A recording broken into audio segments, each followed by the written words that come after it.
A feared Manhattan crime boss walks into divorce court expecting victory, a signature, a payout, silence. His mistress sits beside him like a trophy already claimed.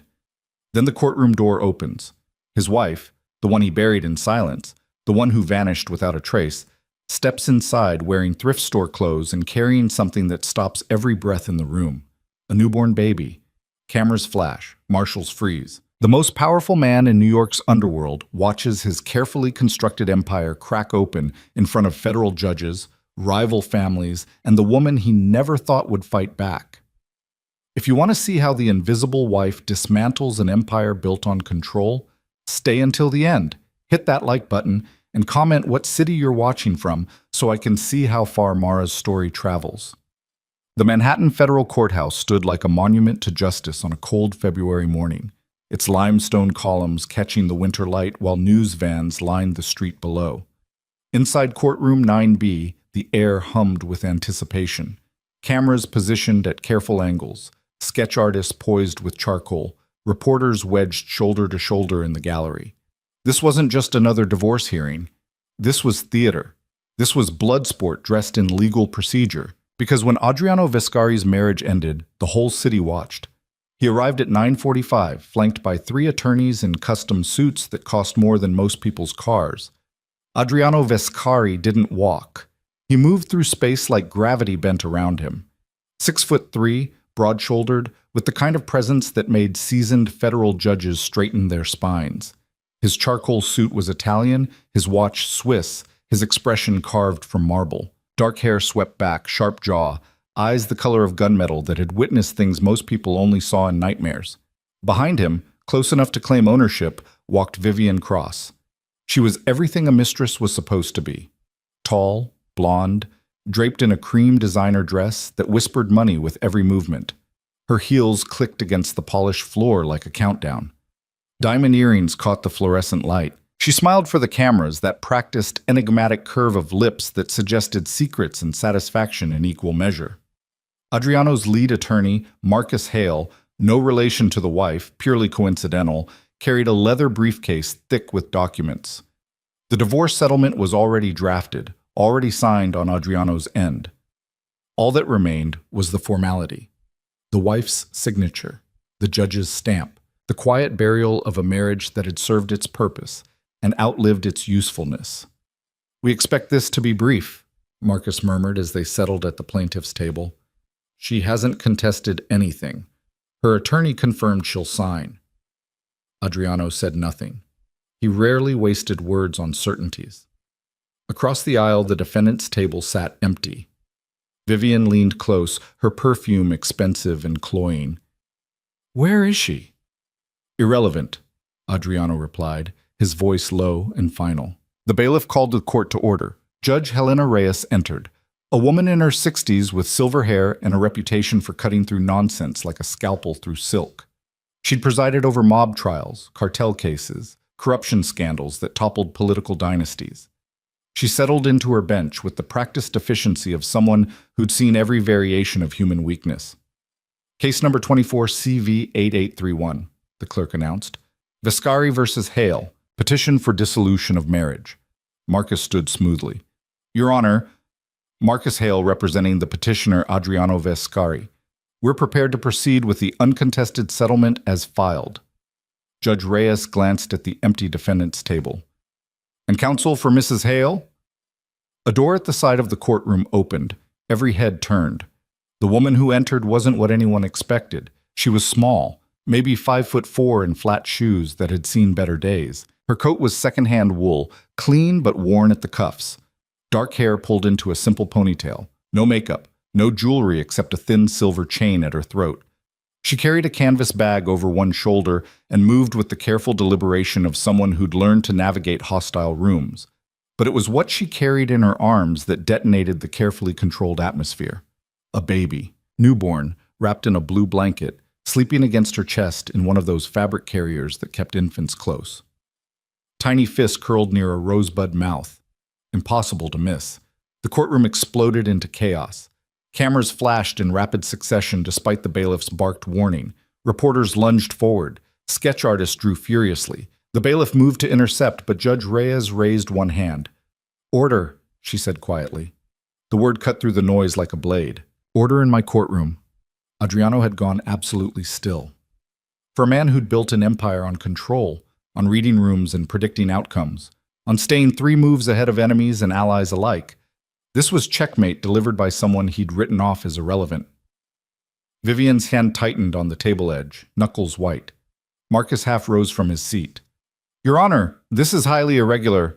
"Sit down, counselor."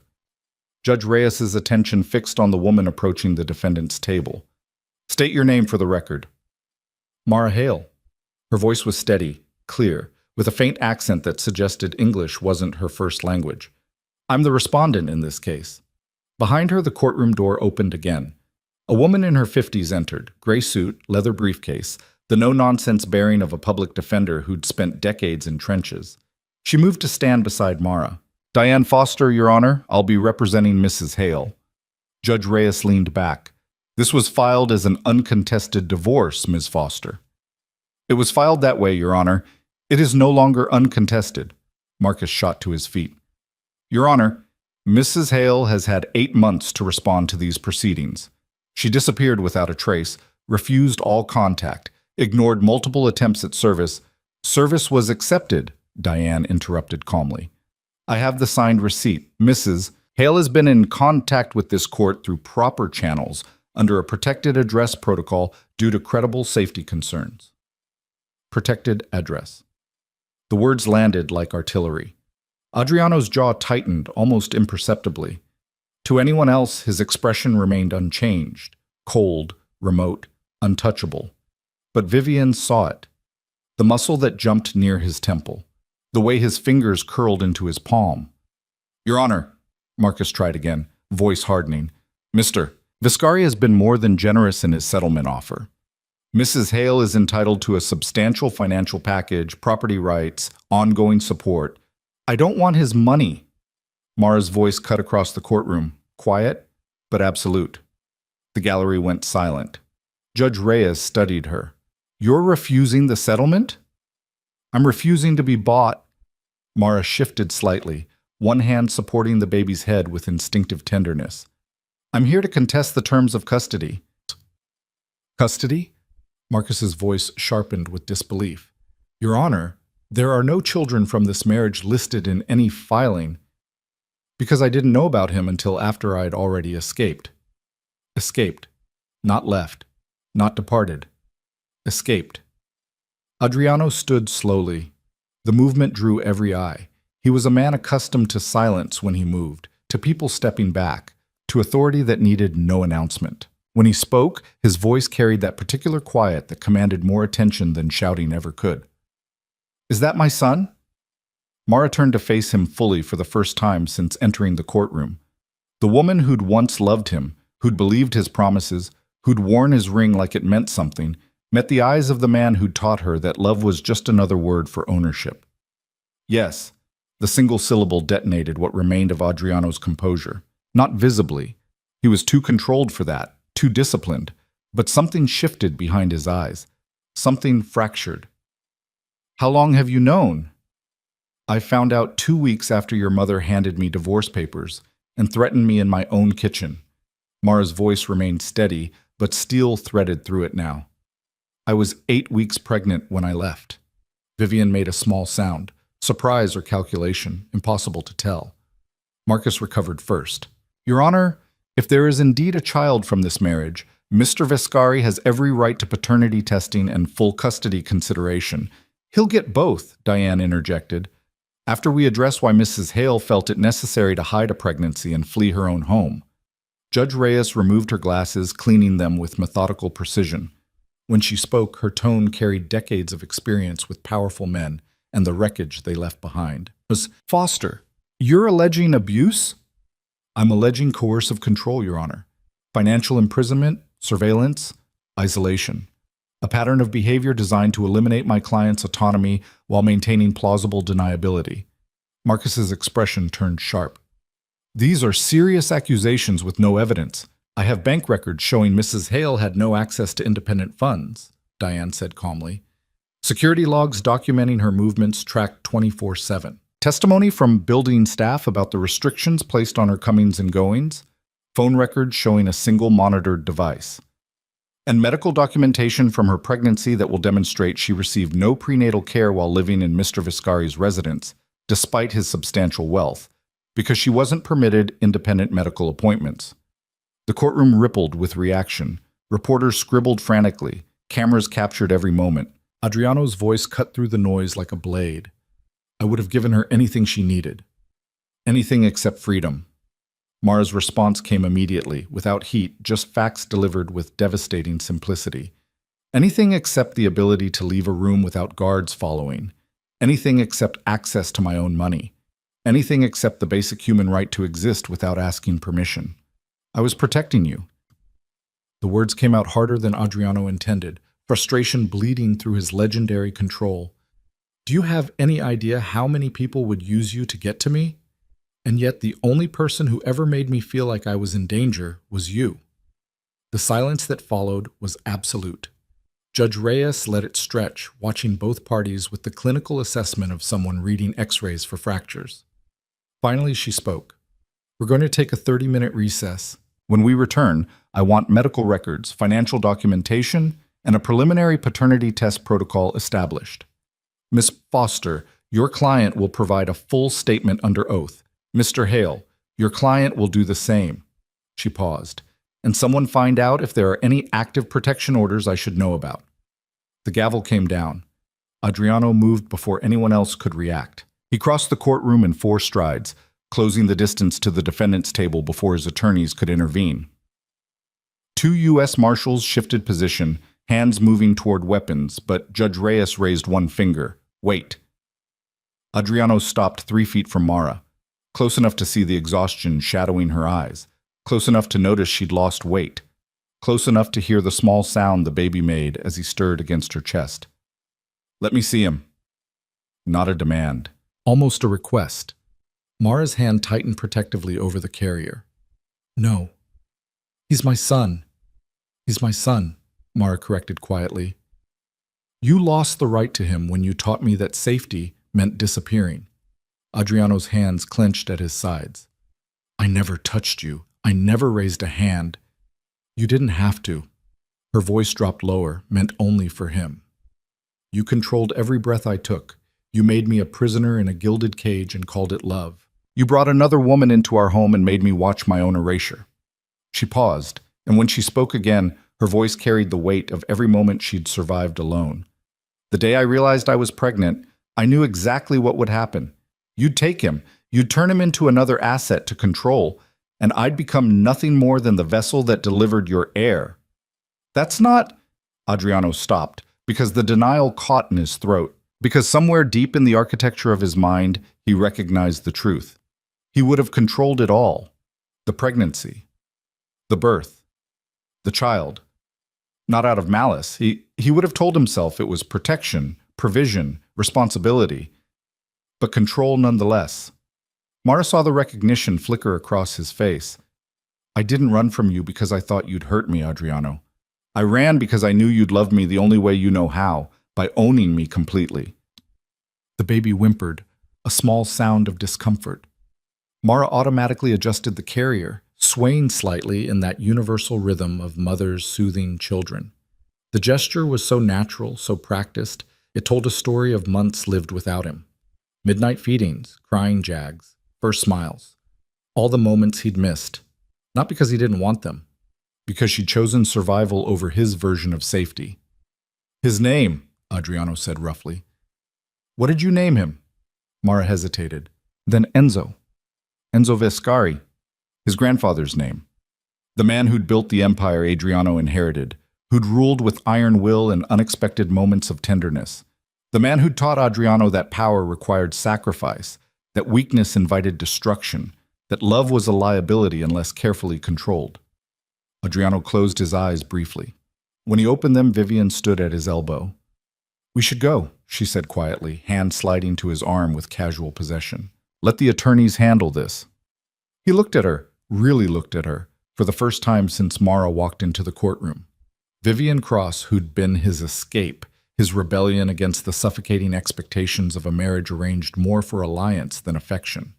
Vivian, who understood his world, who never demanded emotional availability, who took what he offered and asked for nothing deeper. Vivian, who would never in 1,000 years carry his child into a federal courtroom and fight the entire weight of his empire for the right to raise that child free.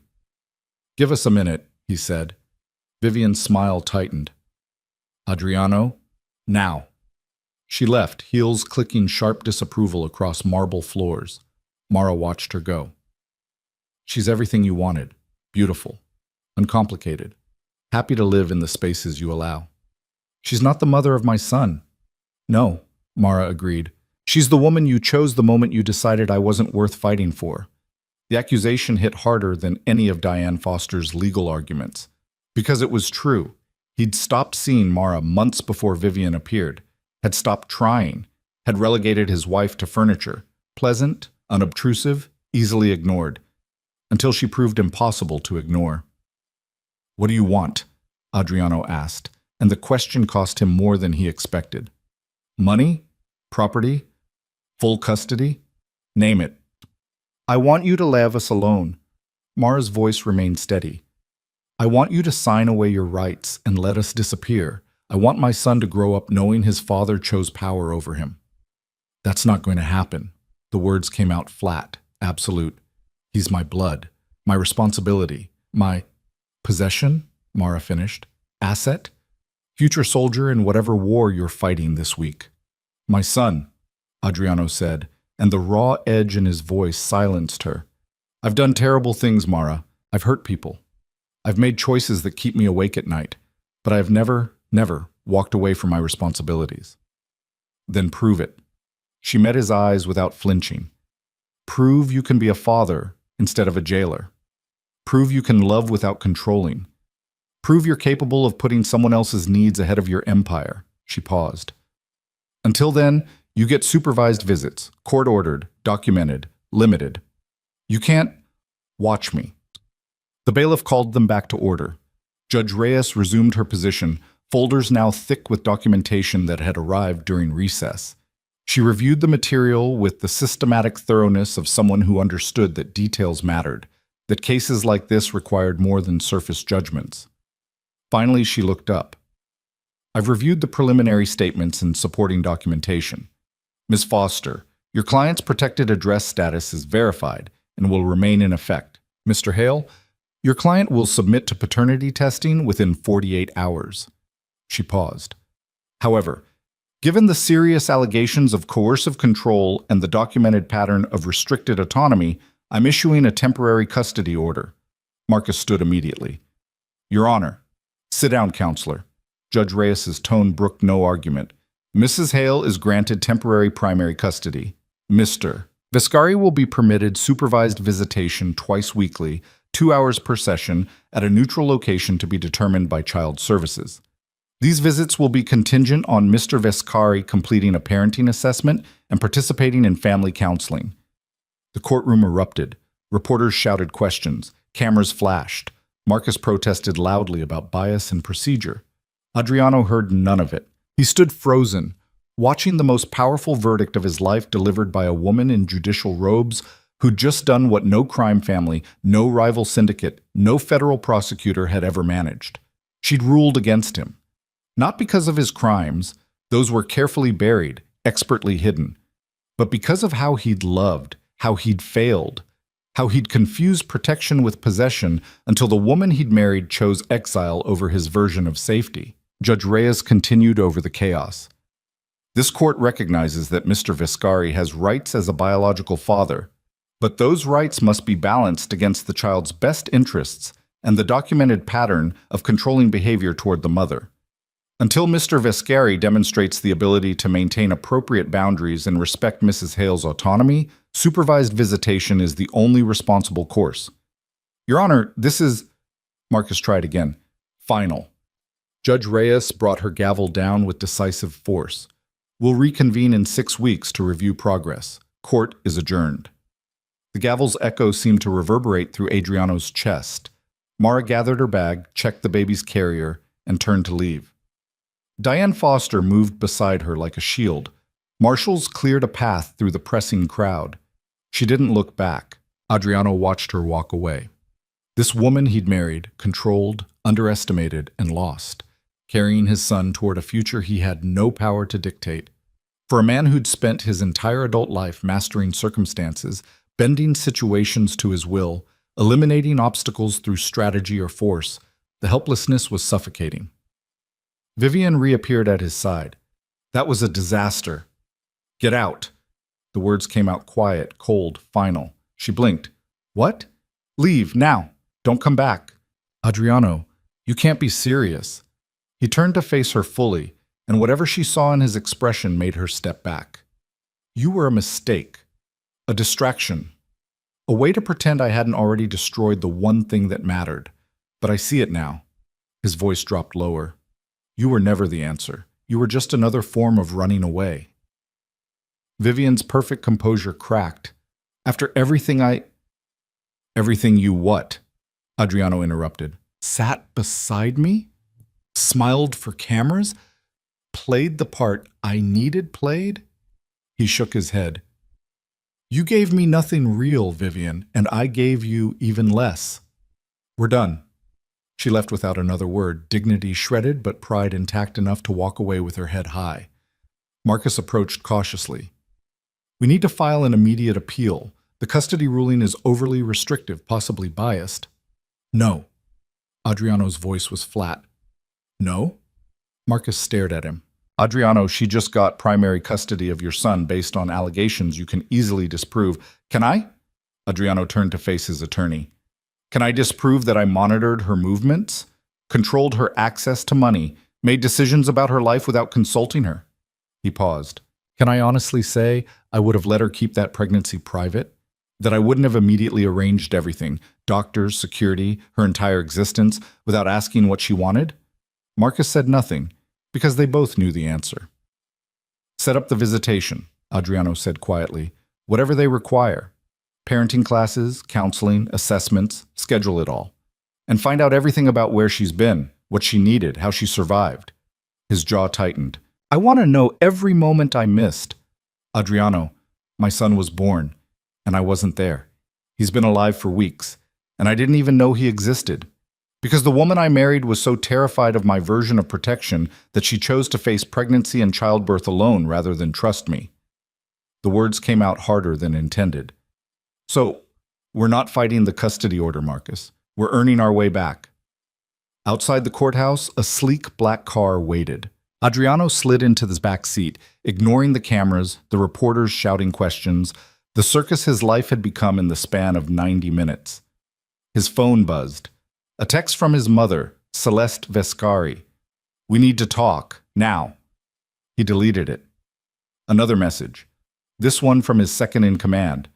The Marinos are asking questions. The public custody battle makes us look weak.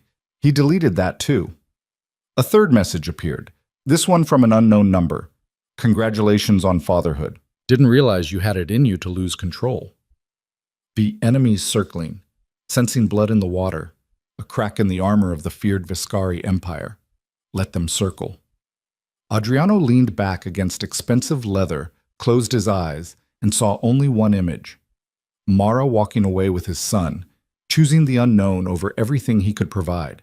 Because provision had never been the problem. Control was the problem. Ownership was the problem. His absolute certainty that love meant the elimination of risk, even if it also eliminated freedom, that was the problem. And for the first time in longer than he could remember, Adriano Vescari had no idea how to fix what he'd broken. The car pulled away from the courthouse, leaving behind the reporters and the chaos and the public humiliation. But there was no escaping the truth that had detonated in that courtroom. He'd lost. Not to a rival family or a federal investigation or a business betrayal. He'd lost to the quiet courage of a woman he'd tried to make invisible, who'd fought back by becoming impossible to ignore. And his son, Enzo, named for the grandfather who'd taught Adriano everything except how to love without destroying, was growing up beyond his reach, protected by the very rules he'd spent a lifetime learning to break. The Empire would survive this. Adriano wasn't sure he would. His phone buzzed again. This time, a single message from Diane Foster. First supervised visit scheduled for Thursday, 2 p.m. Department of Children's Services, Brooklyn office. Be on time. Be appropriate. Be prepared to prove you can be what your son needs. Adriano stared at the message until the screen went dark. Thursday, 2 days away. 2 days to figure out how to be a father to a child who didn't know him, supervised by social workers who'd read every damning detail of his marriage, watched by a woman who'd once loved him and now only wanted him gone. 2 days to become someone he'd never learned to be. The car merged into Manhattan traffic, carrying him back toward a penthouse that suddenly felt less like a fortress and more like a monument to everything he'd gotten wrong. Somewhere across the city, in a location he didn't know and couldn't track, Mara held their son and breathed freely for the first time in 2 years. And Adriano Vescari, feared crime boss, untouchable empire builder, man who'd never lost a battle that mattered, sat alone in the back of a car and learned what defeat actually felt like. It felt like watching your future walk away. It felt like knowing you'd destroyed the one thing you couldn't buy, threaten, or control back into existence. It felt like realizing that all the power in the world meant nothing if you couldn't protect the people you loved from yourself. The city lights blurred past the window. Thursday couldn't come fast enough, and Adriano had absolutely no idea what he was going to do when it arrived. The Brooklyn Department of Children's Services office occupied the 3rd floor of a gray municipal building that had seen better decades. Fluorescent lights hummed overhead. Linoleum floors bore the scuff marks of countless family crises. The waiting area smelled like burnt coffee and institutional disinfectant, decorated with faded posters about child safety and parenting resources that had been laminated sometime in the previous century. Adriano arrived at 1:55, 5 minutes early, alone. No attorneys, no security detail waiting in the lobby, no tailored suit that cost more than most people's monthly rent. He wore dark jeans, a simple black sweater, and leather boots that were expensive but understated. His hair was still damp from a shower, pushed back from his face. He hadn't shaved, the shadow along his jaw making him look younger, less polished, almost vulnerable. He looked, for the first time in years, like a man who wasn't entirely certain of his next move. The receptionist, a middle-aged woman with reading glasses on a beaded chain, glanced up from her computer. Name? Adriano Vescari. I have a 2 o'clock supervised visitation. She consulted her screen, typed something, then gestured toward the waiting area. Have a seat. Ms. Chen will be with you shortly. He sat in a plastic chair that was bolted to the floor, surrounded by other people waiting for their own appointments. A young mother with a toddler on her hip.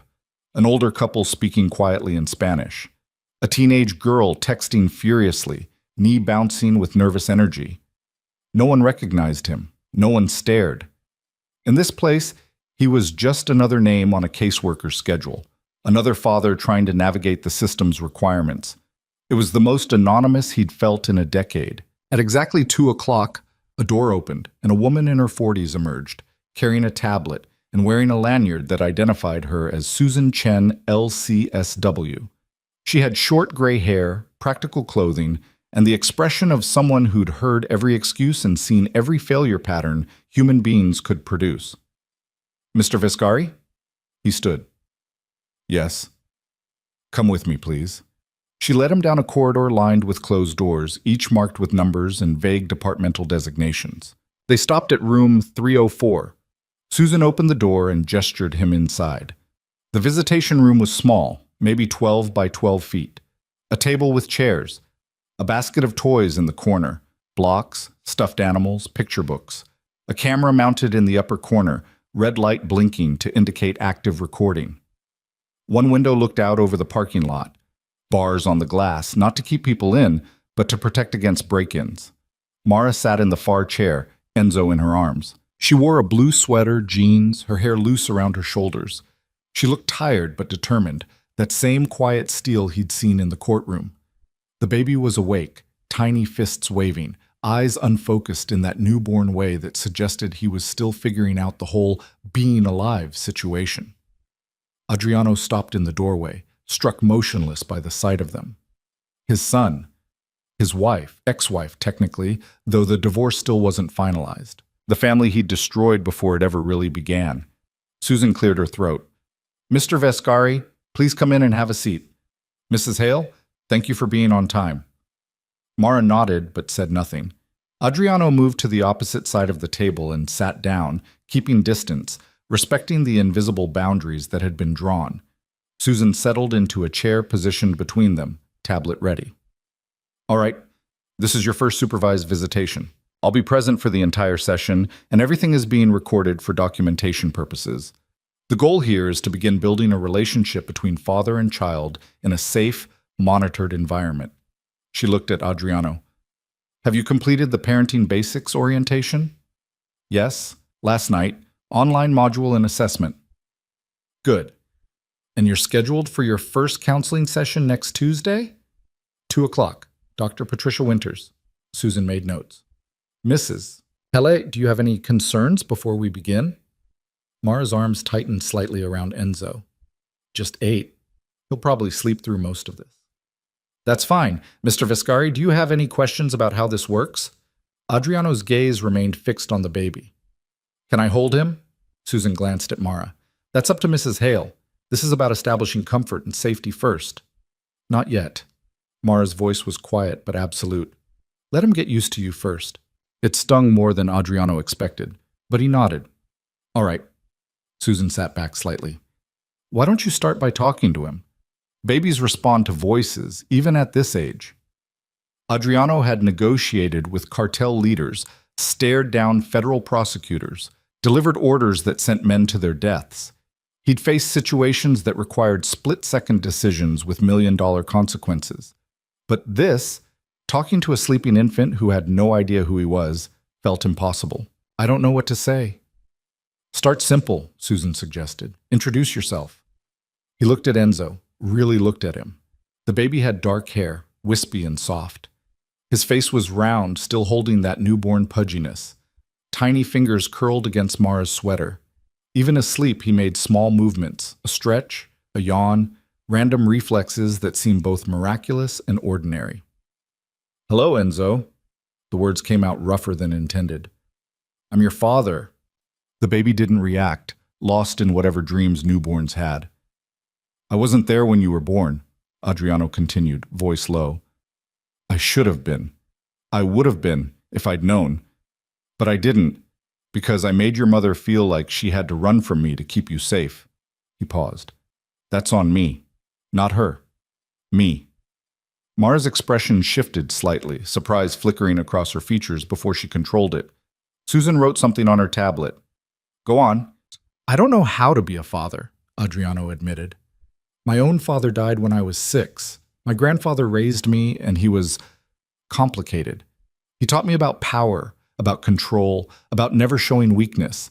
He taught me that love was dangerous unless you managed it carefully. He looked at Mara briefly, then back to Enzo.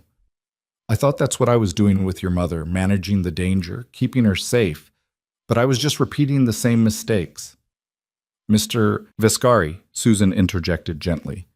This session is about you and Enzo. Let's keep the focus there. He nodded. Right. Back to the baby. You're 3 weeks old. I missed your birth, your first breath, the first time your mother held you, all the late nights, the crying, the moments when you're figuring out how this whole world works. His hands rested flat on the table, careful not to reach out, respecting boundaries. But I'm here now, and I'm going to keep showing up, even if it's only 2 hours twice a week in a room with cameras and a social worker taking notes. Even if your mother doesn't trust me, even if you grow up never really knowing me, I'm going to show up. Enzo stirred slightly, making a small sound. Not quite crying, just a vocal complaint about whatever discomfort newborns experienced. Mara adjusted him automatically, that practice movement of a mother who'd learned her baby's cues. She started to stand, reaching for the diaper bag. Let me, Adriano said. She froze. What? Let me change him. If he needs changing, I took the orientation. I know the basics. Susan looked interested. Mrs. Hale? Mara hesitated, every protective instinct clearly warring with the knowledge that Enzo needed a father, not an ATM with visiting privileges. Finally, she nodded. There's a changing pad in the bag.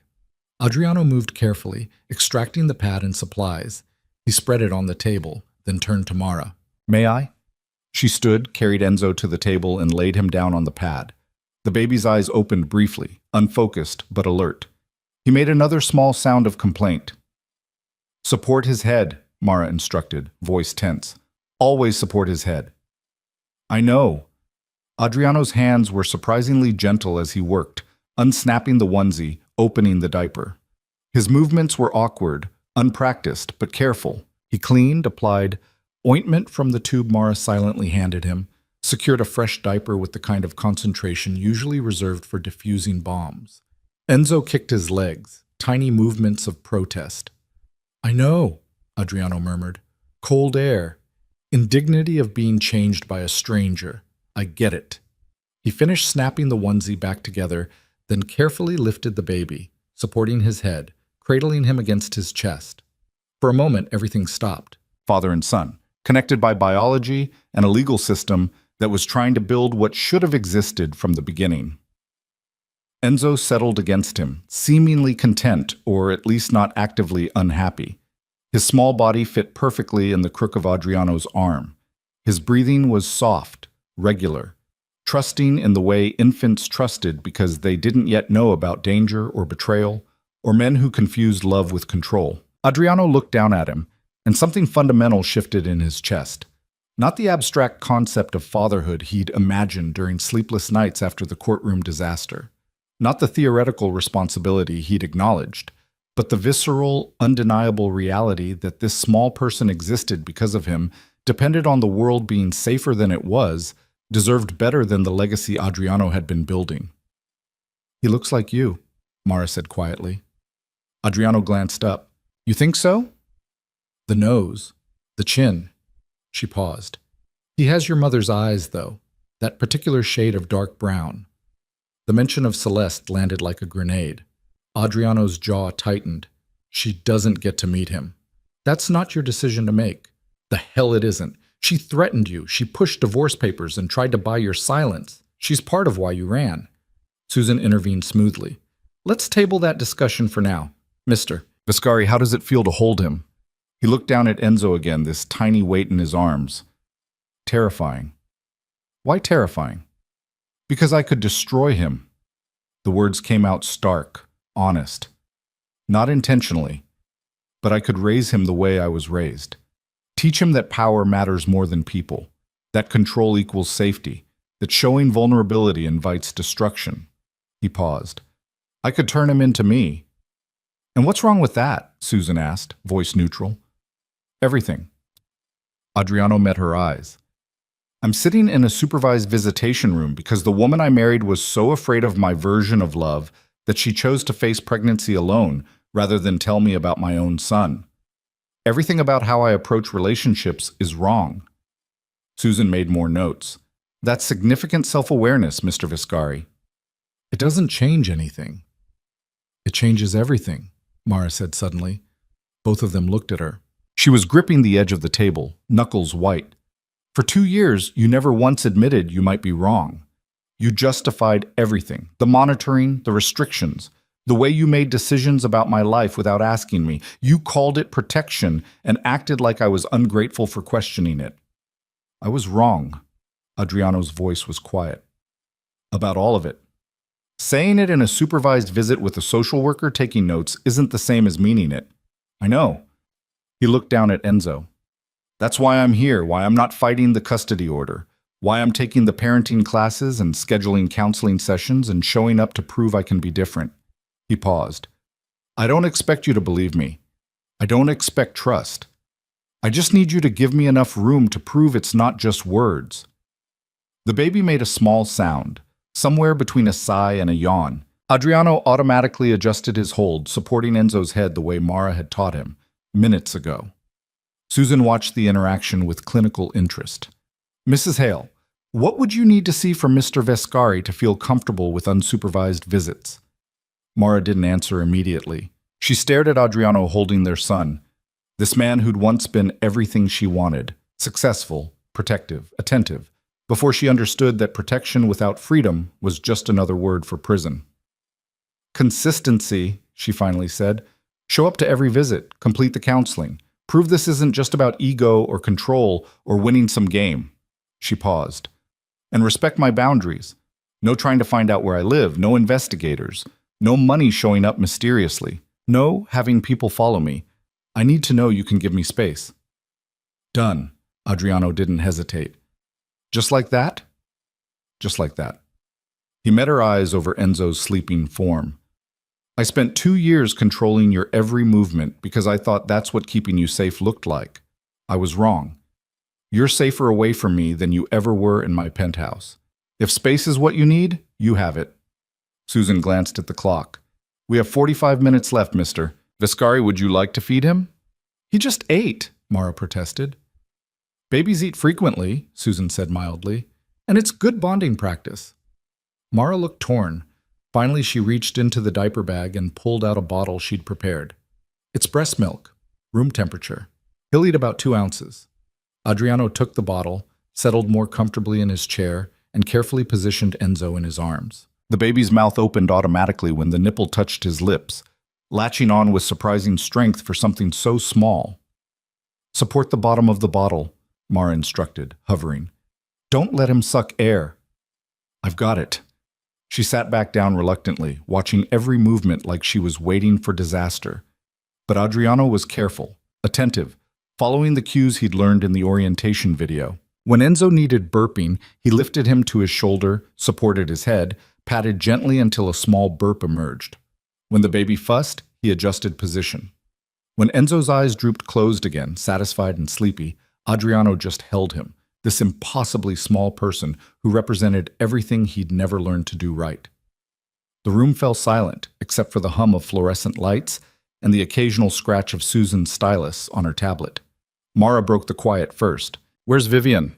Adriano didn't look up from Enzo. Gone. Gone where? Gone, period.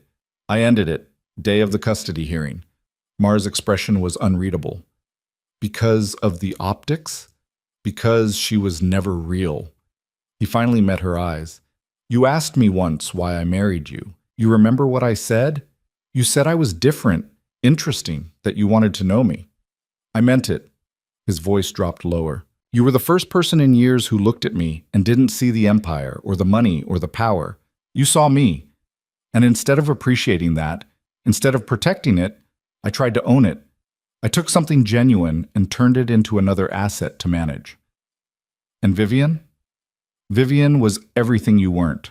Uncomplicated, undemanding, happy to exist in the spaces I allowed without asking for more. He paused. She was easier. And I was a coward. Susan cleared her throat. Mr. Viscari, I appreciate your honesty, but again, this session is about your relationship with Enzo. Let's keep the focus there. It's all connected, Adriano said. Enzo exists because I married his mother. He's in this situation because I failed his mother. How I treat her, how I acknowledge what I did wrong, that matters to who I am as his father. Fair point. Susan made more notes. Mara studied him, this man she'd loved and feared and finally fled. What happened to you after I left? He considered the question. I looked for you. Hired investigators, called in favors, checked hospitals and border crossings. For 3 months, I searched. He shifted Enzo slightly, careful not to wake him. Then I stopped. Why? Because my mother pointed out that you'd obviously gone to extreme lengths to disappear. And if I found you, if I dragged you back, I'd just be proving you were right to run. He smiled without humor. She meant it as strategy, like, let the ungrateful wife go, move on, marry someone more suitable. But I heard it differently. How did you hear it? That I'd become exactly what I swore I'd never be. His voice went quiet. My grandfather used to say that power without control was chaos. So he controlled everything, his business, his family, his wife. My grandmother lived like a ghost in her own home. Beautiful prison, expensive cage, no autonomy. She died when I was 12, and I remember thinking she looked relieved. He paused. I swore I'd never do that. And then I did exactly that to you. Mara looked away, blinking rapidly. Susan watched them both with the clinical detachment of someone trained to observe family dynamics. Mrs. Hale, do you want to respond to that? I don't know what to say. Mara's voice was thick. For 2 years, I waited for him to see it, to understand why I was suffocating. I tried to tell him, tried to explain, but he always had reasons, good reasons, legitimate dangers, real threats. She looked at Adriano. And now you're saying you understand, but you only understand because I took the most extreme action possible, because I literally had to run away and hide a pregnancy to make you see. Yes, Adriano didn't flinch from the accusation. That's exactly what I'm saying. So what happens when things get hard again? Mara demanded. When Enzo starts school and there are actual safety concerns? When he's a teenager making bad choices? When life presents real dangers that require real protection? Do you default back to control? Do you justify it because this time the threat is legitimate? I don't know. The honesty seemed to cost him. I don't have a good answer for that. All I can tell you is I'm trying to learn a different way. Trying isn't enough. It's all I have right now. Enzo stirred in his arms, making a small sound of discomfort. Adriano automatically started that swaying motion he'd seen Mara do, instinctive despite his inexperience. You're good with him, Mara said quietly. He's asleep. Hard to mess up holding a sleeping baby. You'd be surprised. She almost smiled. The first week after he was born, I was terrified constantly. Every sound he made, every time he cried, I was convinced I was doing something wrong. You were alone. The words came out harder than Adriano intended. You went through labor alone, brought him home alone, figured out feeding and sleeping and all of it without help. I had help. The shelter connected me with resources. There were nurses, support groups, other mothers. Strangers. Adriano's jaw tightened. You relied on strangers because I made you afraid to rely on me. Susan intervened before Mara could respond. Mr. Vescari, I'm hearing a lot of guilt. That's understandable and probably healthy to a degree, but guilt alone doesn't change behavior. What specific actions are you taking to become a different kind of father than the model you inherited? Adriano was quiet for a moment, looking down at Enzo. I'm reading everything I can find about child development. I'm taking the parenting classes seriously, not just checking boxes. I'm in therapy, not the court-ordered counseling, separate sessions with a therapist who specializes in intergenerational trauma. He paused. And I'm making changes to my business. Mara's head snapped up. What kind of changes? The kind that means Enzo doesn't inherit an empire built on things I can't explain to him when he's old enough to ask questions. You're leaving the family business? She sounded genuinely shocked. I'm transforming it, legitimizing what can be legitimized, divesting from what can't. It's going to take years, and it's going to make me enemies. But I don't want my son growing up the way I did. His voice went quiet. I don't want him learning that power is the only thing that matters. That people are assets to manage. That love is dangerous unless you control it completely. Susan was typing rapidly now, documenting everything. Mara stared at him, trying to reconcile this man, holding their son, admitting failures, talking about therapy and business transformation, with the one who'd monitored her movements and made her feel like a prisoner in designer clothes. I don't know if I believe you, she finally said. I know. Adriano met her eyes. But I'm going to keep showing up anyway. Keep doing the work. Keep proving it's not just words. He paused. Not for the custody arrangement, not to win you back, but because he deserves a father who's better than what I've been. The session wound down with Susan providing instructions for the next visit, documenting Adriano's successful completion of basic care tasks, and reviewing the schedule for his ongoing requirements. When the 2 hours ended, Mara carefully took Enzo back, settling him into his carrier with practiced efficiency. Adriano stood, feeling the absence immediately. His arms felt empty. The room felt emptier. Same time next week? Susan confirmed. I'll be here. Adriano looked at Mara. Thank you for letting me have this. She nodded but didn't answer, already focused on gathering her things, creating distance. He left the building and found his driver waiting in the parking lot, the one concession to his former life he'd allowed himself. The man opened the door without comment, used to Adriano's shifting moods and new boundaries. But instead of getting in, Adriano pulled out his phone and made a call. His mother answered on the second ring. It's about time. We need to discuss the situation before it gets worse. I met him today, Enzo. Silence. Then, carefully. And he's perfect, completely perfect, and you're never going to meet him. Adriano, you threatened his mother. You tried to buy her silence. You're part of the reason she ran. His voice was steel. So you don't get access. Not to him, not to her, not to any information about where they are or how they're doing. You can't be serious. Celeste's voice sharpened. He's my grandson, my blood. You can't keep family from family. Watch me. He disconnected, blocked the number, and got into the car. The driver pulled into traffic. Where to, sir? The office. Then after a pause, actually, no. Take me to Dr. Winters' practice. Your appointment isn't until Tuesday. I know, but I need to see if she has an opening now. The driver said nothing, just changed course. Adriano leaned back, closing his eyes, seeing only Enzo's small face, feeling the phantom weight of his son in his arms, the vulnerability of it, the terrifying knowledge that this tiny person's entire future depended on whether Adriano could actually change, or whether he'd just repeat the same cycles that had destroyed his grandmother, damaged his mother, and driven Mara into hiding. His phone buzzed, a text from Marcus. The Marinos made a move on the construction contracts. We need to respond. He deleted it. Another text, this one from his second. Meeting tonight. Territory disputes need resolution. He deleted that too. A third message appeared, this one from Diane Foster. Mrs. Hale reports the visit went well. You showed appropriate boundaries and genuine engagement. Keep it up. He stared at that message for a long time. Appropriate boundaries. Genuine engagement. 5 weeks ago, those words would have meant nothing to him. Now they felt like the only measurement that mattered. The car pulled up to a brownstone in the West Village. Dr. Patricia Winters' practice occupied the ground floor, discreet brass plaque beside a blue door. Adriano went inside, approached the reception desk. I don't have an appointment, but I was hoping Dr. Winters might have an opening. It's urgent. The receptionist consulted her screen.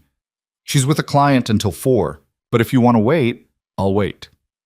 He sat in the small waiting area, surrounded by carefully neutral artwork and magazines about mindfulness and mental health. The other people waiting glanced at him curiously. This man in expensive casual clothes, radiating tension, looking like he'd walked straight off a crime thriller set. At 4:15, Dr. Winters emerged, a black woman in her 50s with gray locks and kind eyes behind stylish glasses. She saw him waiting and raised an eyebrow. Mr. Vescari? You're early for Tuesday. I need to talk. The words came out rougher than intended. Now. If you have time. She studied him for a moment, then nodded. Come on back. Her office was warm, filled with books and plants and comfortable furniture that invited confession. She settled into her chair, gestured for him to take the couch. What happened? I held my son today. First time. Adriano's hands clenched on his knees. And all I could think was how easy it would be to destroy him, not on purpose, just by being who I am, by teaching him what I was taught, by loving him the way I was loved. And how were you loved? Dr. Winters asked quietly. Conditionally. Strategically. My grandfather loved me if I was strong, smart, useful. If I showed weakness, he called it disappointing. If I questioned him, he called it disrespect. He paused. My mother loved me if I made the family proud. If I expanded the empire, if I married the right woman and produced the right heirs. Did anyone love you unconditionally? Adriano was quiet for a long time. Mara tried to, before I convinced her I wasn't worth it. And now?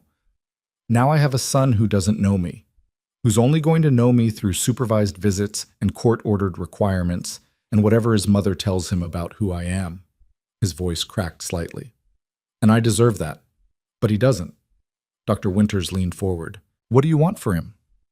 I want him to grow up knowing he's loved without conditions, that he doesn't have to earn it or perform for it or be someone he's not to deserve it. The words came faster now, desperate. I want him to feel safe being vulnerable, to know that asking for help isn't weakness, to understand that love doesn't mean control. Those are beautiful goals, Adriano.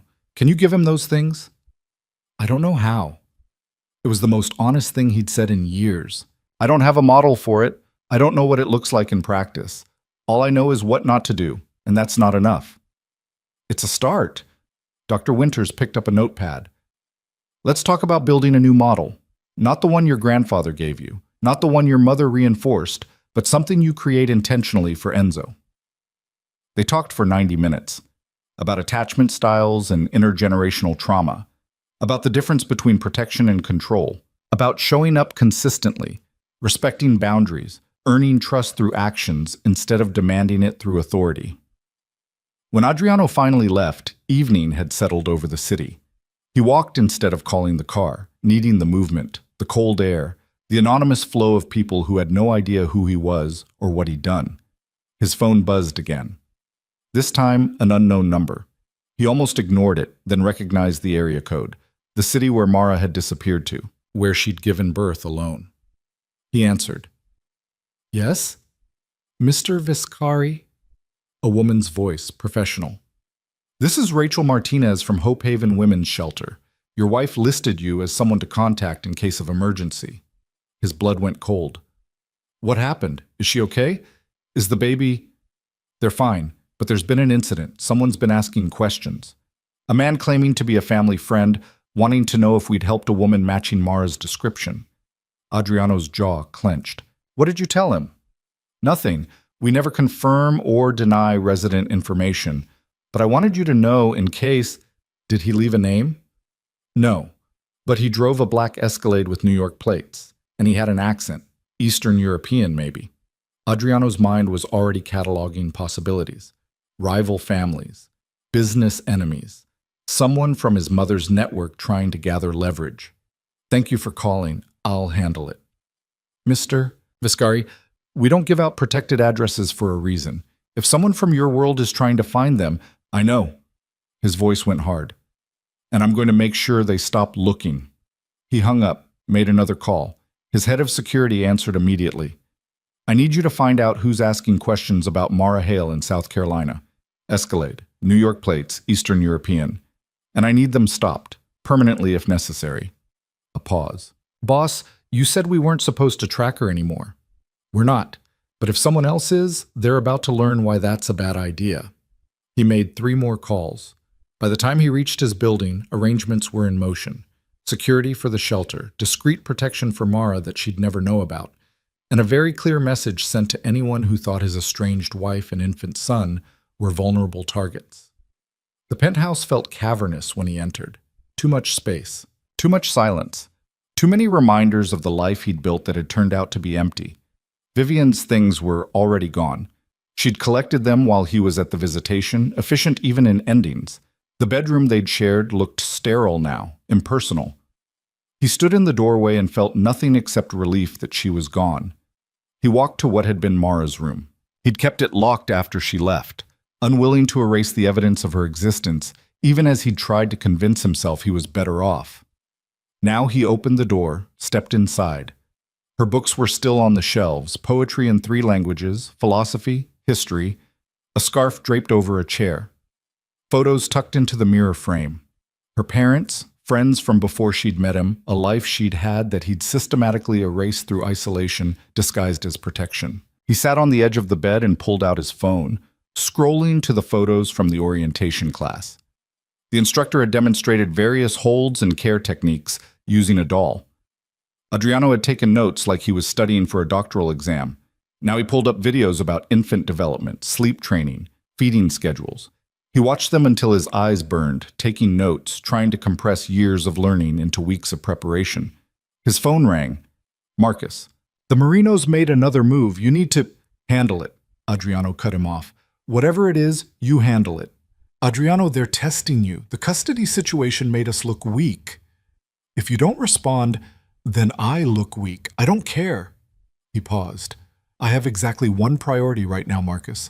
And it's not maintaining appearances for families who'd sell their own children for the right price. This is about the baby. This is about becoming someone my son doesn't have to fear. He hung up, turned off the phone, and sat in the silence of Mara's abandoned room, surrounded by evidence of the woman he'd loved badly and the life he'd destroyed through control disguised as care. Tomorrow, there would be business to handle, enemies to manage, an empire that demanded attention. But tonight, Adriano Viscari sat alone in the dark and learned what it felt like to want something he couldn't buy, threaten, or negotiate his way into having. He wanted to be a good father, and for the first time in his life, he had absolutely no idea if he was capable of it. But he was going to show up and try anyway, because that sleeping baby in a supervised visitation room deserved at least that much. The next 3 weeks fell into a rhythm that felt both fragile and essential. Tuesday and Thursday afternoons, 2 o'clock sharp, Adriano showed up at the Department of Children's Services. He was never late, never missed a session, never arrived with attorneys or bodyguards or any of the trappings of the empire he was systematically dismantling. He came alone, carrying things he'd learned mattered. A soft blanket Enzo seemed to prefer.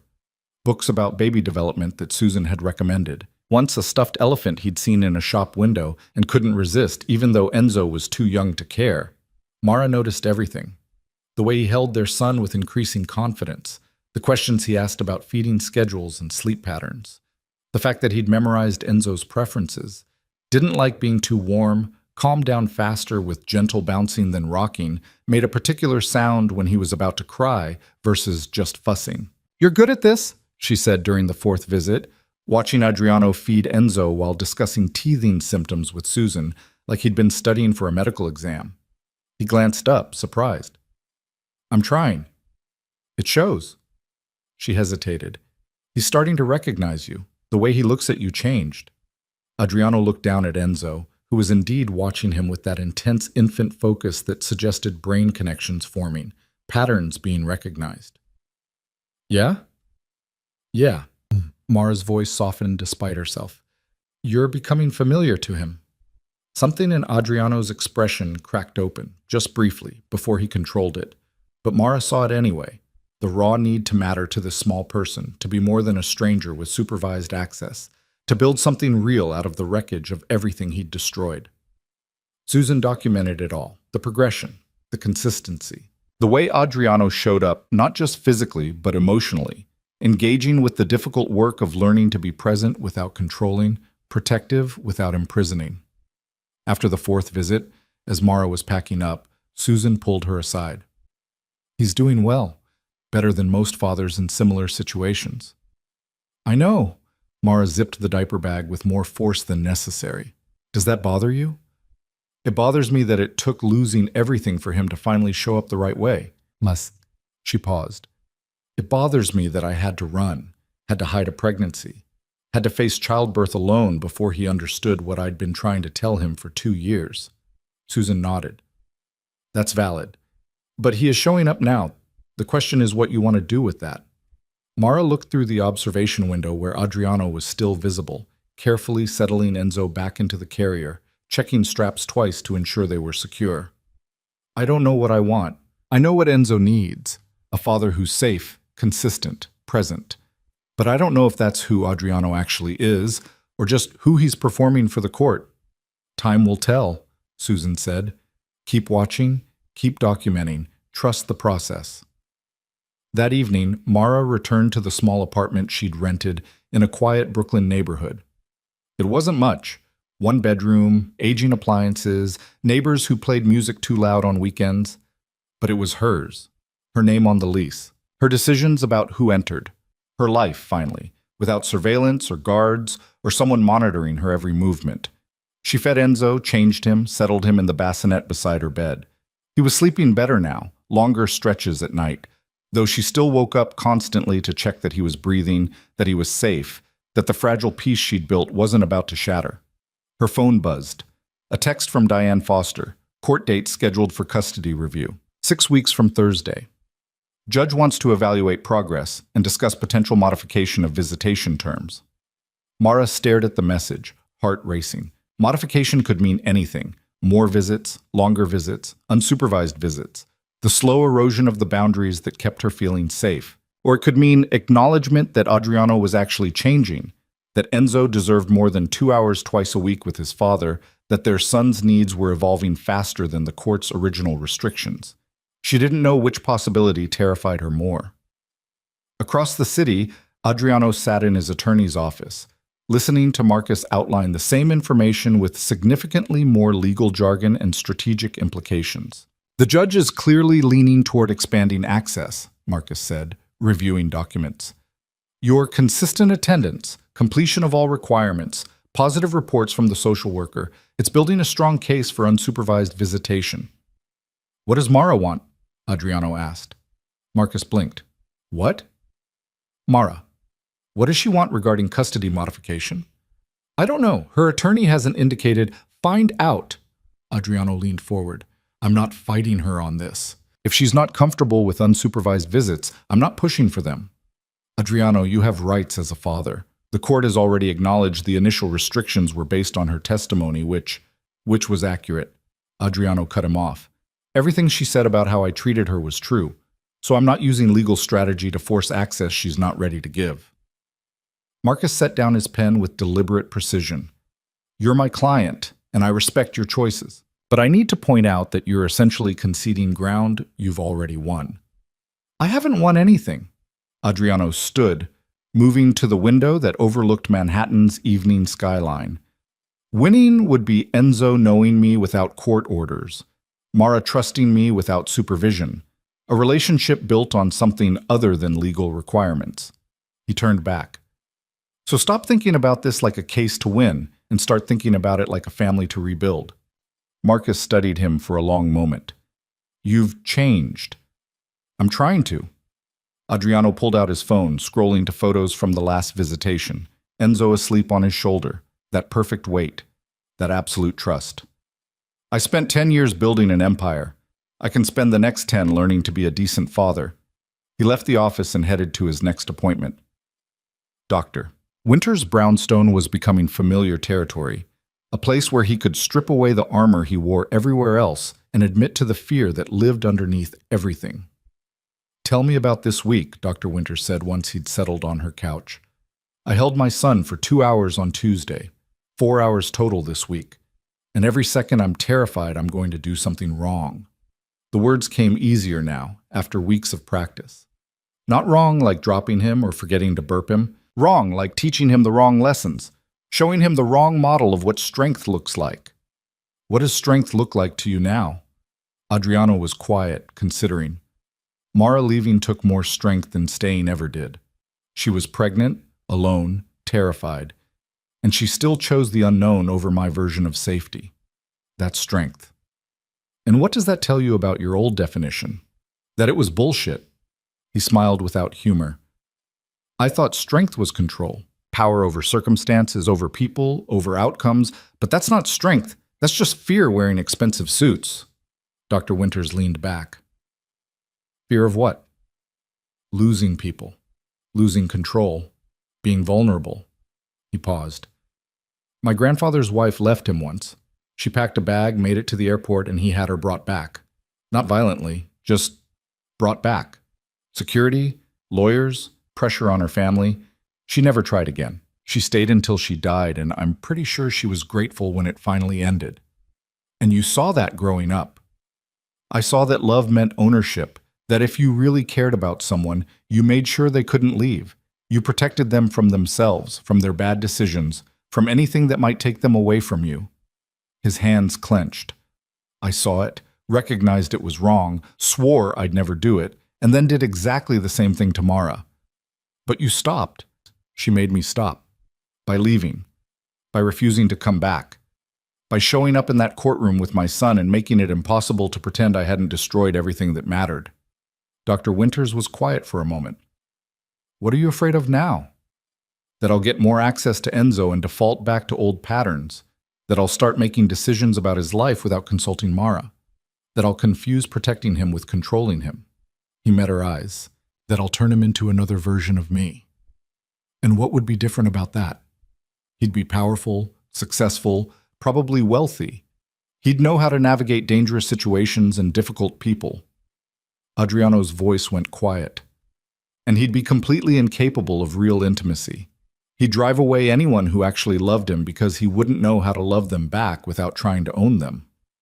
So how do you prevent that? I don't know. The admission came easier now, after weeks of practice. That's why I'm here. That's why I show up to every session, every class, every appointment, because I don't have the answers, and I'm finally okay admitting that. They worked through exercises about emotional regulation, about recognizing the difference between appropriate protection and excessive control, about building relationships based on trust instead of authority. When the session ended, Adriano felt wrung out and somehow lighter, like lancing a wound that had been festering for decades. He was walking to his car when his phone rang. Unknown number. He almost ignored it, then recognized the pattern. Secured line, encrypted call. Only a handful of people had access to this particular number. He answered. "What?" "We have a problem." The voice belonged to his second-in-command, Victor. "The Merinos hit one of our supply lines. Took out 3 trucks, sent a message." "What message?"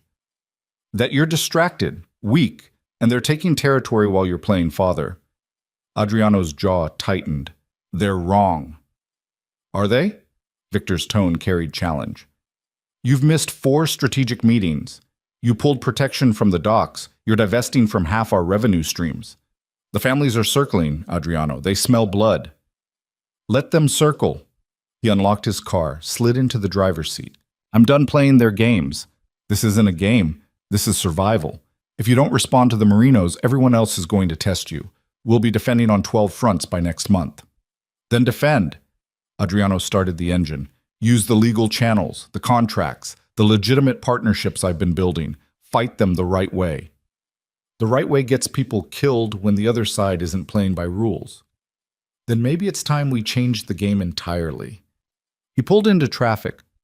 "I want a meeting with Marco Merino. Direct. No intermediaries." Victor made a sound of disbelief. "You want to negotiate with the people who just cost us $500,000 in product and damages?" "I want to offer them a deal. They take over the territories I'm vacating. Clean transfer, no bloodshed, in exchange for staying out of my remaining operations." "You're giving them territory?" "I'm giving them what they were going to try to take anyway, but on my terms, with my conditions, in a way that leaves me free to focus on what actually matters." Silence. Then carefully, "The family's not going to like this." "The family doesn't get a vote." Adriano's voice hardened. "I'm done living according to rules written by men who thought love was a weakness and control was a virtue." "Set up the meeting." He disconnected before Victor could argue further. The next few days passed in a blur of activity that felt simultaneously mundane and earth-shattering. Adriano attended another visitation with Enzo, this time successfully navigating a diaper blowout that required complete outfit change and significant cleanup. He met with Marco Merino in a neutral restaurant, negotiated territory transfer with the same cold efficiency he'd once used to expand his empire, and walked away with an agreement that gave him breathing room to continue transformation without constant attacks. He attended 2 therapy sessions, completed another parenting module about infant development milestones, and spent an entire evening reading articles about secure attachment and emotional availability. And through it all, he thought about Mara, about the 6-week review coming up, about what she must be feeling watching him show up consistently for the first time in their entire relationship. On Thursday afternoon, during their regular visitation, Susan pulled him aside while Mara fed Enzo. "I'm going to recommend unsupervised visits in my report to the judge," she said quietly. Adriano's pulse jumped. "You think I'm ready?" "I think you've demonstrated consistent engagement, appropriate boundaries, and genuine commitment to learning. You've exceeded every requirement." She paused. "But that's my professional assessment. What matters more is whether Mrs. Hale feels safe with it. And if she doesn't, then I'll recommend graduated transition. Supervised visits that gradually extend in length and privacy. Whatever pace makes her comfortable." Adriano looked through the observation window at Mara, who was burping Enzo with practiced efficiency while humming something soft and melodic. "Ask her what she wants. Whatever her answer is, that's what I want in the report." Susan raised an eyebrow. "Most fathers in your position would be pushing for maximum access." "Most fathers in my position probably didn't drive their wives into hiding." He met her eyes. "I'm not interested in legal maximums. I'm interested in what's actually safe for my son and what his mother can live with." After the session, as Mara was gathering her things, Adriano stopped her. "Can we talk? Just for a minute?" She hesitated, then nodded. "Okay." They moved to the hallway, away from Susan's documentation and the camera's recording. Enzo was asleep in his carrier, oblivious to the tension crackling between his parents. "Susan's going to recommend unsupervised visits," Adriano said. Mara's grip tightened on the carrier handle. I know. She told me. I told her to ask you what you want. Whatever you're comfortable with, that's what should happen. She studied him, searching for manipulation, for strategy, for some hidden angle. Why? Because your comfort matters. Because Enzo needs you feeling safe more than he needs me having maximum access. Because I'm trying to do this right, and doing it right means prioritizing your needs, not my wants. This feels like a trick. It's not. He kept his hands visible, his body language open. I'm not fighting you anymore, Mara. I'm not trying to win or control or force outcomes. I'm just trying to be someone our son can trust, and that starts with being someone you can trust. She was quiet for a long moment, eyes bright with unshed tears. I don't know if I can trust you. I don't know if I ever can again. I know. The words hurt to say, but they were true. And that's okay. You don't have to trust me. You just have to tell me what you need and I'll respect it. I need time. Her voice cracked slightly. I need to see that this is real, that you're not just performing until you get what you want and then defaulting back to who you were. Then take all the time you need. We'll keep supervised visits, or we'll do graduated transition, or whatever else makes you feel safe. He paused. I'm not going anywhere, Mara. I'm going to keep showing up, keep doing the work, keep proving this is real, however long it takes. She nodded, not trusting her voice, and turned away before he could see her cry. Adriano watched her leave, carrying their son toward the elevator, disappearing behind closing doors. Every instinct he had screamed to follow, to fix, to control the outcome. But he stayed where he was, breathing through the helplessness, remembering Dr. Winter's voice. Letting go of control is the most powerful thing you can do. He went home to the penthouse that felt emptier every day, made dinner he barely tasted, reviewed business reports that mattered less with each passing week, and then he did something he hadn't done in longer than he could remember. He called his mother.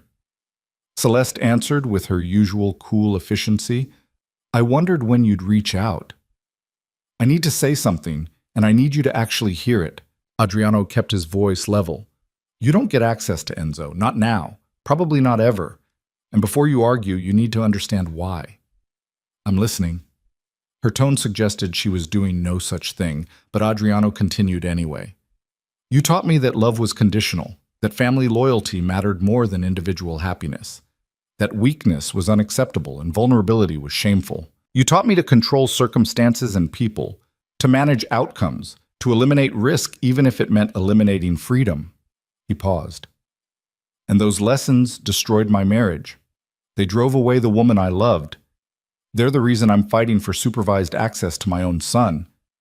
I taught you to survive. Celeste's voice hardened. I taught you to protect what matters.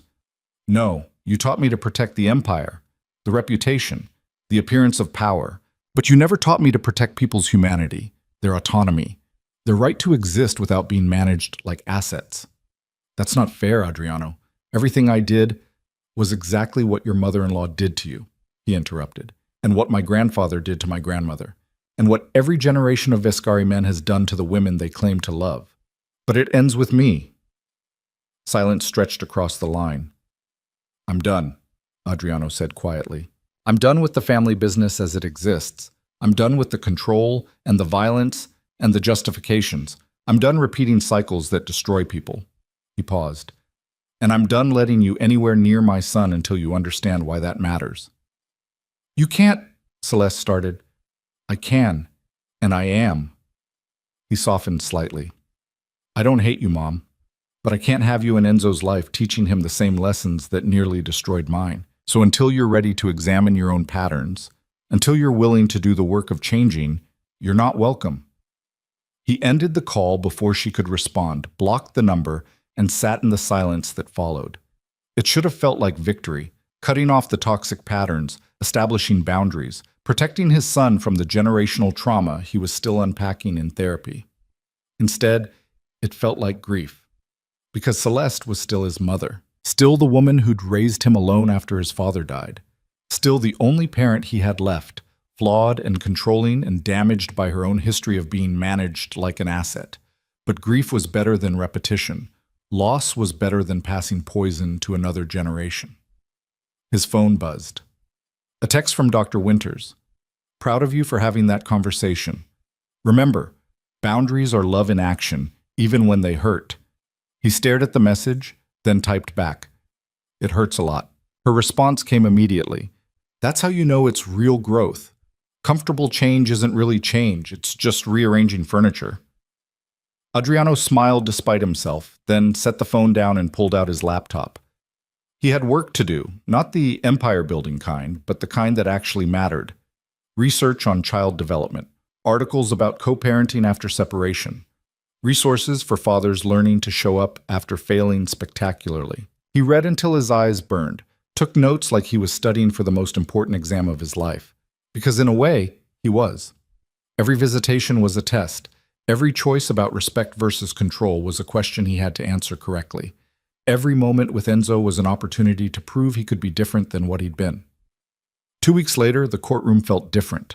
Less circus, more solemn procedure. Judge Reyes reviewed reports from Susan Chen, documentation from Dr. Winters, statements from Diane Foster and Marcus Hale. She asked Adriano direct questions about his parenting education, his therapy progress, his understanding of the boundaries Mara needed. He answered honestly. About his failures, about the work he was doing, about his commitment to earning trust instead of demanding it. Then Judge Reyes turned to Mara. Mrs. Hale, you've heard the reports and Mr. Vescari's testimony. What are your thoughts on modifying the visitation arrangement? Mara stood, Enzo sleeping against her shoulder. She looked tired, uncertain, but stronger than she'd been 6 weeks ago in this same courtroom. I think he's trying, she said quietly. I think the effort is real, but I'm not ready for unsupervised visits yet. Adriano's expression didn't change, but something in his posture relaxed. No fight, no argument, just acceptance. Judge Reyes nodded. What would you be comfortable with? Graduated transition, longer supervised visits first, then supervised visits in less formal settings, parks maybe, or family-friendly restaurants. Places where we can see how he handles real-world parenting, not just controlled environments. She paused. And I want him to continue therapy and parenting education, not because the court requires it, but because he chooses it. Mr. Vescari? Judge Reyes looked at him. Do you have any objections to Mrs. Hale's proposal? None. His voice was steady. Whatever makes her comfortable. The judge reviewed her notes, then delivered her ruling. Extended supervised visits, 4 hours, 3 times a week. Permission for outdoor locations and public spaces, still with Susan Chen or another approved supervisor present. Continuation of all therapeutic and educational requirements. Review in another 6 weeks to assess progress toward unsupervised access. The gavel came down. Adriano walked out of the courthouse into afternoon sunlight, alone again, and felt something he hadn't expected. Hope. Not because he'd gotten what he wanted. He hadn't, not really. But because Mara had been honest about her needs and he'd respected them. Because the system was working the way it should, protecting the vulnerable while allowing space for change. Because his son was safe, and his son's mother felt empowered to set boundaries instead of running. That was worth more than any legal victory. His phone buzzed. Victor. The Marino deal is holding, but the Petrovas are asking questions about your long-term plans. They want to know if you're in or out. Adriano typed back. Tell them I'm out. Clean exit. Negotiated terms. No drama. I'm done with that world. Victor's response took longer. You're serious about this. Completely. Find buyers for everything that can't be legitimized. Set up the foundation like we discussed. I want to be fully transitioned within 6 months. The family's going to lose their minds. The family will adapt or they won't. Either way, I'm done living according to their rules. He pocketed the phone and headed toward his car, where his driver waited with patient neutrality. But before he reached it, he heard his name. Adriano? He turned.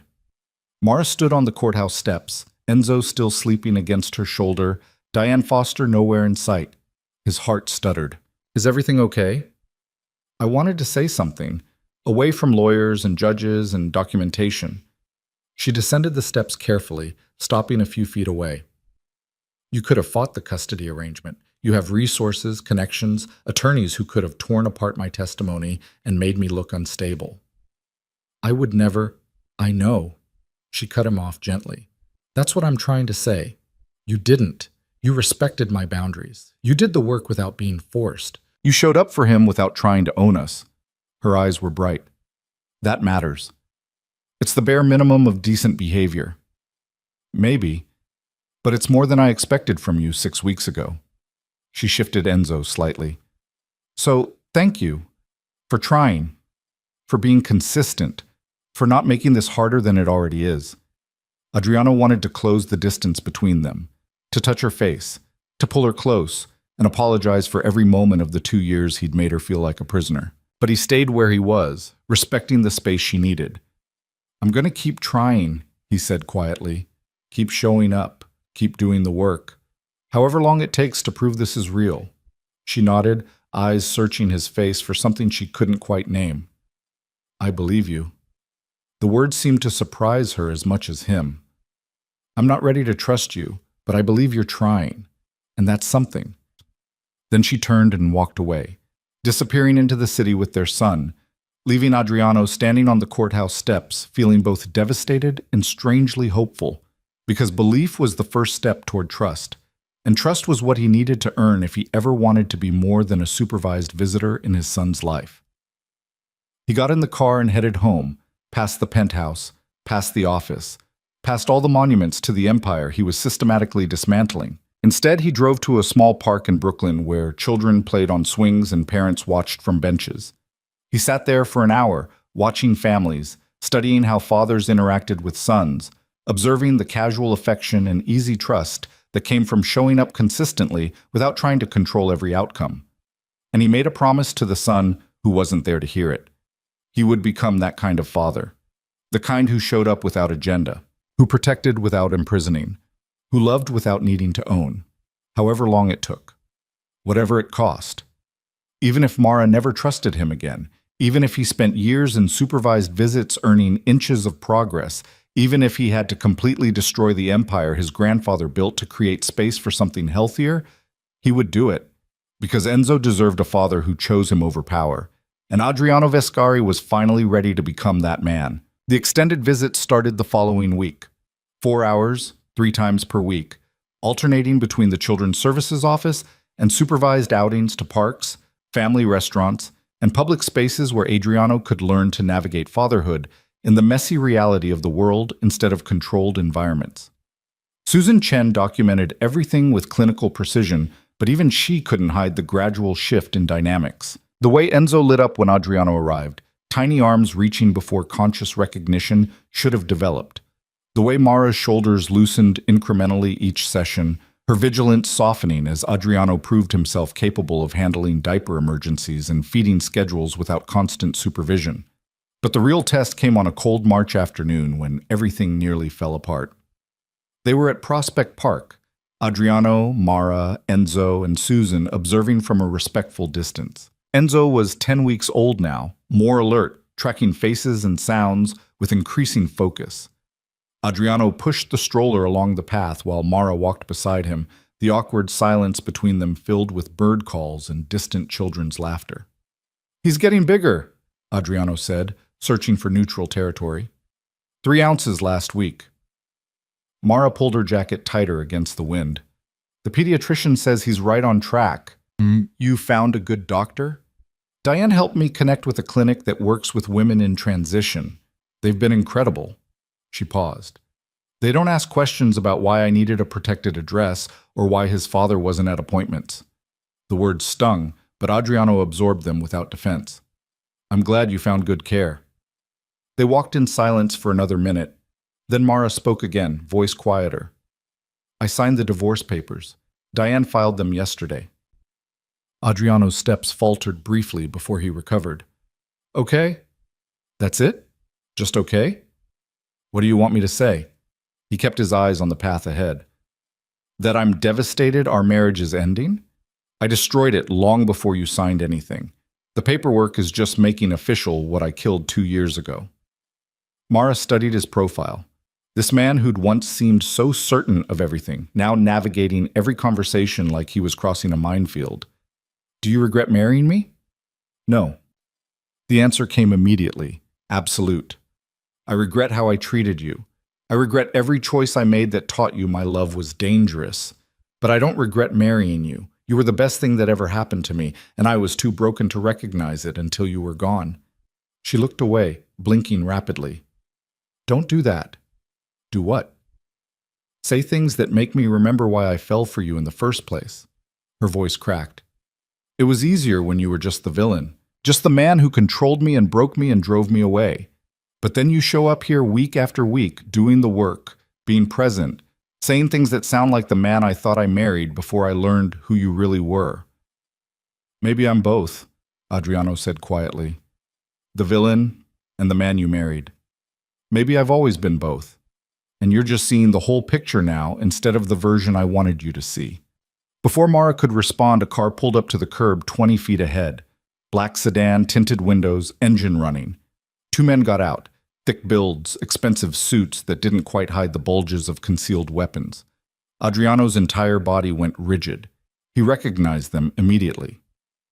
Petrov enforcers. The Russian syndicate that had been testing his boundaries since he'd started divesting from the family business. Susan noticed his reaction and started moving closer, phone already out. "Is there a problem?" "Take them." Adriano's voice was steel as he looked at Mara.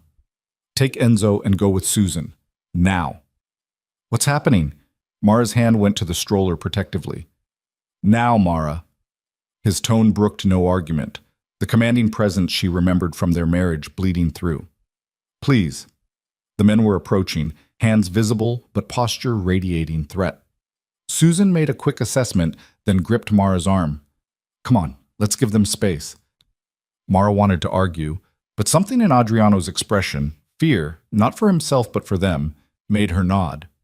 She grabbed the stroller and let Susan guide her away, glancing back every few steps to see Adriano facing down the two men with the kind of cold presence that reminded her exactly who he'd been before therapy and parenting classes.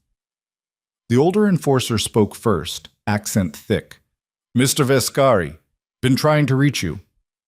"I've been busy." Adriano's voice was level, dangerous. "This is a public park. Families are here. You need to leave." "We need to discuss your recent business decisions." The man smiled without warmth. "Mr. Petrov is concerned about the territories you're abandoning. He wants to ensure proper transition." "Tell Petrov the territories are his if he wants them. Clean handoff, no interference, as long as he stays away from my remaining operations and anyone connected to me personally." "Generous offer." The second enforcer spoke now, younger, meaner. "But Mr. Petrov wonders what guarantee he has you won't change your mind. You've been unpredictable lately." "My word is the guarantee." "Your word." The younger man laughed. "Forgive us if that feels insufficient. We were thinking something more concrete. Insurance." Adriano's jaw tightened as he understood the implication. "No. We're not asking for much. Just information. Names, addresses, connections. The people who matter to you." The enforcer's gaze drifted toward where Mara and Susan had retreated with the stroller. "Pretty woman. Beautiful baby. Would be a shame if—" He didn't finish the sentence because Adriano moved with the kind of speed that came from years of surviving in violent worlds. One hand locked around the man's throat, the other twisting his wrist at an angle that would snap bones if pressure increased. The older enforcer reached for his weapon, but Adriano's voice stopped him cold. "Touch that gun, and I break his wrist, collapse his windpipe, and disappear before police arrive. Your choice." The park had gone quiet. People were staring. Someone had a phone out, filming. This was about to become a spectacle that would destroy months of careful progress. Adriano forced himself to breathe, to release the enforcer before he did permanent damage. He stepped back, hands visible, voice dropping to lethal quiet. "You go back to Petrov and you tell him this. I'm out, completely out. He can have everything I'm leaving behind with my blessing. But anyone who threatens my son or his mother dies. Not eventually, not as part of some strategic plan. Immediately, messily, in ways that send a message to every other syndicate thinking about testing me." "Big talk for a man playing father in a park," the younger enforcer spat, rubbing his throat. "It's not talk." Adriano's smile was cold, empty. the expression of a man who'd done terrible things and could do them again without hesitation. Ask the Marinos what happened to their lieutenant who tried to use my ex-wife for leverage. Oh, wait, you can't, because they're still finding pieces. It was a bluff. He hadn't killed anyone, had in fact negotiated peaceful territory transfer. But the Petrovas didn't know that. They only knew his reputation, the stories that preceded him, the legend of a man who'd built an empire through calculated violence. The older enforcer put a hand on his colleague's shoulder. "We'll deliver your message, Mr. Vescari." "See that you do." Adriano didn't move until both men were back in the car, until the sedan pulled away and disappeared into traffic. Then he turned to find Mara standing 10 feet away, Enzo in her arms, Susan beside her looking professionally concerned and personally alarmed. "What the hell was that?" Mara's voice shook with anger and fear. "Who were those men? What did they want?" "People from my old life, making sure I understand the terms of my exit." Adriano's hands were trembling now, adrenaline crash hitting hard. "I'm sorry, I'm so sorry. I thought I'd handled this, thought I'd negotiated clean transitions, but clearly you're still exactly who I ran from." Mara's eyes blazed. "You just threatened to kill people in a public park 20 feet from our son. You put your hands on someone. I protected you." Adriano cut her off, voice ragged. "They were threatening you. Threatening Enzo. What was I supposed to do? Politely ask them to leave?" "You were supposed to not have a life where Russian enforcers show up at parks making threats." She was crying now, fury and terror mixing. "You were supposed to be different, to have changed, but you're still that man, still living in a world where violence is the answer, where my son is a target because of who his father is." Susan stepped forward. "Let's all take a breath, Mrs. Hele, why don't we get Enzo somewhere quiet? I want him away from this." Mara looked at Adriano with something close to hate. "Away from you. Away from whatever world you live in that follows us to parks and threatens my baby." "Mara, please, say, don't." She held up a hand. "Just don't. I tried to believe you were changing. I wanted to believe it, but you can't change who you fundamentally are. And who you are puts my son in danger." She turned and walked away, Susan following with apologetic backward glances, leaving Adriano standing alone on the path while curious onlookers whispered and filmed and documented the spectacular implosion of his carefully constructed redemption. He stood there for a long time after they'd gone, watching the space where his son had been, feeling the weight of every choice he'd ever made crushing down on his chest. Then he pulled out his phone and made a call. Victor answered immediately. "What happened? I've got reports of an incident. I need a full security detail on Mara and Enzo. Discreet. They never know it's there, but 24/7 protection from anyone who might use them as leverage." "Adriano, if she finds out you're having her watched, she won't find out because it won't be surveillance. It's protection. There's a difference." His voice was iron. "And I need you to send a message to every syndicate, every family, every criminal enterprise that might think about touching them. Make it clear that they're completely off limits, untouchable, that anyone who even looks at them wrong disappears." "That's going to burn a lot of bridges." "Burn them all. I don't care. My son's safety is non-negotiable." He ended the call and made another. Dr. Winters answered on the third ring. "I need an emergency session." Adriano's voice cracked. "I just destroyed everything. Again." "Come to the office. I'll make time." An hour later, he sat on her familiar couch, staring at his hands, reliving the moment when instinct had overridden months of careful change. "I grabbed him," Adriano said quietly. "Someone threatened my son, and I reacted like the man I used to be. Not the father I'm trying to become. The enforcer. The criminal. The man who solves problems with violence."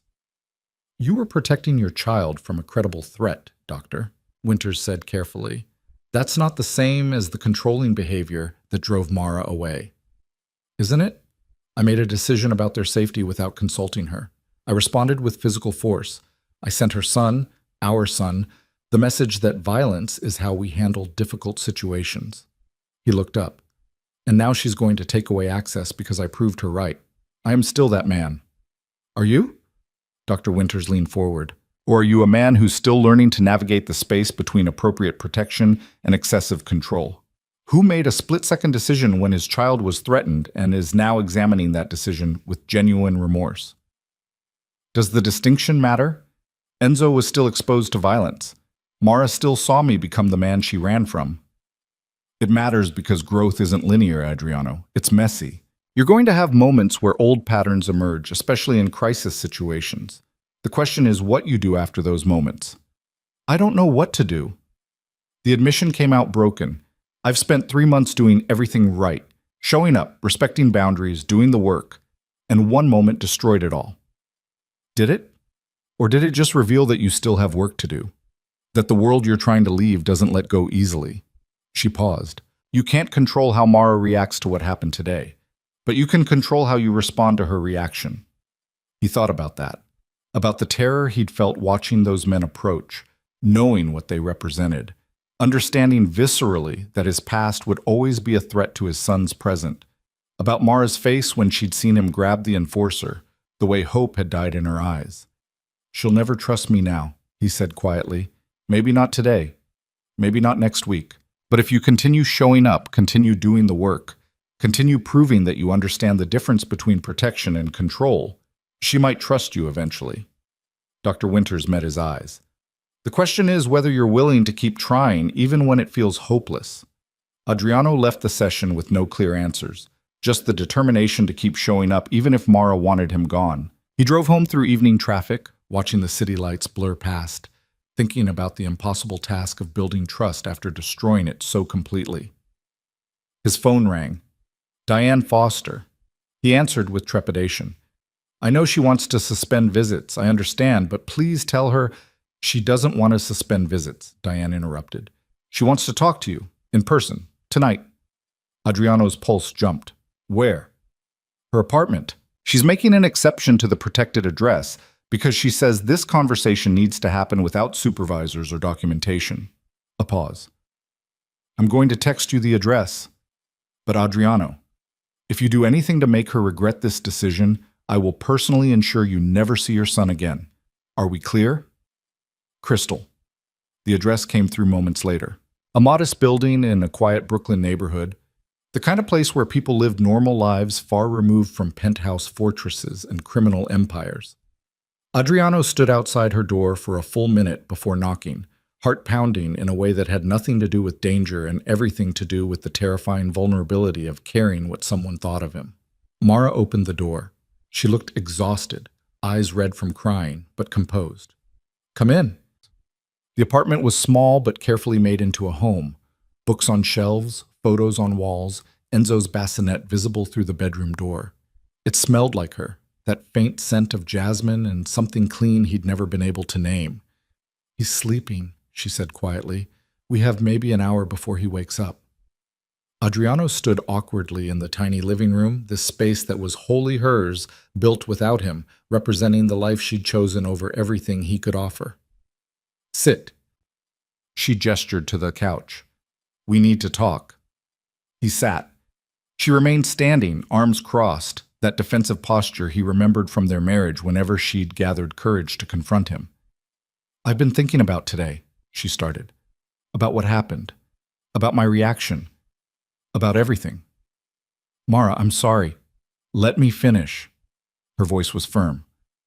I saw you grab that man and I panicked, because for a second you looked exactly like the person I ran from. Violent, controlling, dangerous. And my first instinct was to protect Enzo from you. Adriano's chest tightened, but he stayed silent. But then I got home and I replayed it in my mind. Really looked at what happened instead of just reacting. She paused. You didn't hit him. You restrained him until the threat passed, then let him go. You sent us away first, made sure we were safe before engaging, and you didn't escalate beyond what was necessary to end the situation. I still used violence. You defended us. She cut him off. Those men were threatening your son, our son, and you responded like a father protecting his child, not like a crime boss eliminating opposition. Adriano stared at her, not quite believing what he was hearing. I'm not saying it was perfect, Mara continued. I'm not saying I'm comfortable with any part of your old life showing up in parks, but I'm saying I understand the difference between what you did today and what you used to do. She finally sat down, across from him, maintaining distance. The old Adriano would have had those men disappeared, would have used the threat as justification to increase control over me and Enzo, to restrict our movements, to make decisions about our safety without consulting me. I did make decisions without consulting you, he admitted. I put protection on you both. Discreet, you'll never see them, but they're there. And I sent messages to every organization that might think about using you as leverage. He expected anger. Instead, Mara nodded slowly. I know. You know? Diane told me. She has connections that monitor these things. She said the word went out within hours. We're untouchable. That threatening us means death, no negotiations, no exceptions. Mara looked at him directly. That terrifies me, Adriano. The fact that my son needs that kind of protection because of who his father is. But it also tells me something. What? That you're willing to burn every bridge in your old world to keep us safe. That you understand the protection has to be invisible, not intrusive. That you told me about it instead of hiding it. She paused. The old you would have just implemented everything without mentioning it. Would have justified the secrecy as protecting me from worry. Adriano was quiet for a moment. I'm trying to be different, but I don't always know where the line is. Between appropriate protection and excessive control. Between keeping you safe and taking away your autonomy. Neither do I, Mara admitted. But at least you're asking the question now instead of just deciding you know best. They sat in silence for a moment, the weight of 3 months' progress balanced against the reality of a world that didn't let people leave cleanly. I want to show you something. Mara stood, disappeared into the bedroom, and returned with a folder. She handed it to him. Adriano opened it. Legal documents, business incorporation papers, a lease agreement. What is this? I'm starting a nonprofit, translation and advocacy services for immigrant women trying to escape domestic violence or coercive relationships. Her voice was steady, strong. I'm using the skills I had before I met you. The languages. The understanding of what it's like to feel trapped. The knowledge of how to disappear when you need to. Adriano looked up at her, stunned. Mara, this is incredible. I want to turn what happened to me into something that helps other women. I want Enzo to grow up seeing his mother as someone who survived and then use that survival to make the world safer for people like her. She paused. But I need funding, office space, legal support, and I need it from sources that aren't connected to criminal enterprises or questionable money. I can help with that. Adriano's mind was already moving through legitimate business contacts, foundation connections, legal resources. I have investors who are completely clean, businesses that have nothing to do with my family history. I can connect you with, I don't want your connections. Mara's voice was gentle but firm. I want you to teach me how to build those connections myself. I want to learn to navigate that world without being dependent on you or anyone else. Understanding dawned.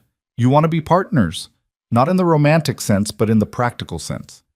I want to show Enzo that his parents can work together, that we can respect each other's boundaries while still supporting each other's goals, that divorce doesn't mean destruction.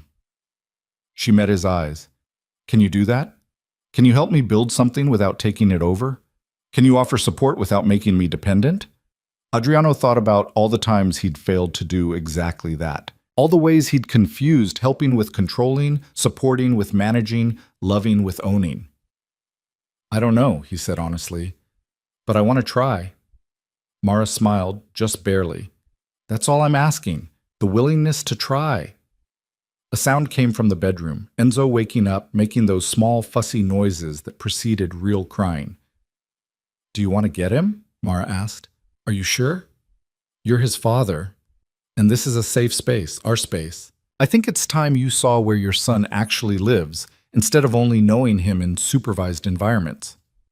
Adriano stood, moved carefully to the bedroom. Enzo was awake in his bassinet, tiny fists waving. When he saw Adriano, his face lit up with recognition that made something in Adriano's chest crack open. He lifted his son carefully, supporting his head the way he'd practiced 100 times, and carried him back to the living room. Mara had prepared a bottle. They settled on the couch together, not quite touching, but not maintaining the careful distance of supervised visits either. Adriano fed Enzo while Mara talked about her nonprofit plans, about the women she wanted to help, about the kind of world she wanted to build for their son. He listened, asked questions, offered suggestions without bulldozing, learning the delicate balance of support without control. And for the first time since the courtroom disaster 3 months ago, it felt like they were actually building something. Not a marriage that was over, signed away in divorce papers that would finalize in a few more weeks, but a partnership, a co-parenting relationship, a foundation for Enzo that didn't require his parents to be together, just to be respectful and present. When Enzo finished eating, Adriano burped him, changed him, and held him while Mara made tea in her tiny kitchen. This quiet domestic moment felt more valuable than any empire he'd ever built, more real than any power he'd ever wielded. "I'm scared," Mara said suddenly from the kitchen doorway. "Of what?" "That this is temporary, that you'll default back to old patterns when things get hard, that Enzo will grow up caught between the father who's trying to change and the father you actually are." "I'm scared of that too," Adriano admitted. "Every day I'm terrified I'm going to wake up and realize I've been performing instead of actually changing. That the control and the violence and the need to manage every outcome is still there, just buried deeper." "How do we know?" Mara came back to the couch, sitting closer this time. "How do we know if this is real or just another phase?" "We don't." He looked down at Enzo, peaceful in his arms. "All we can do is keep showing up, keep checking in, keep being honest about when we're struggling." He met her eyes. "And maybe that's enough. Maybe being uncertain but committed is better than being certain and destructive." Mara reached out hesitantly, then touched Enzo's tiny hand. Her fingers brushed Adriano's in the process, and neither of them pulled away. "I don't love you anymore," she said quietly. "I need you to know that. Whatever we build going forward, it's not reconciliation. It's not romance. It's just two people trying to raise a child together despite everything that went wrong between them." "I know." And he did. The knowledge hurt, but it was a clean pain, honest instead of festering. "I'll probably always love you, but I also understand I killed what we had. This is about Enzo, not about us. Can you live with that?" "I can live with anything if it means being part of his life." Adriano adjusted Enzo slightly, marveling at how natural the weight felt now. "I'd rather be his father on your terms than not be his father at all."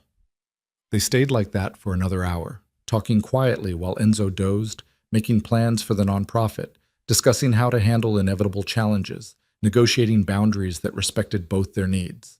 It wasn't romantic, it wasn't even particularly warm, but it was functional, respectful, and focused entirely on building the best possible foundation for their son. When Adriano finally left, stepping out into the cool night air, he felt different. Not fixed. He was too self-aware to think 3 months of work erased decades of dysfunction, but changed in ways that felt permanent, rooted in something deeper than performance or legal requirements. His phone buzzed. A text from Diane Foster. Mara called, said the conversation went well. Supervised visits continue as scheduled, but she's open to discussing unsupervised access if the next few weeks remain stable. Don't screw this up.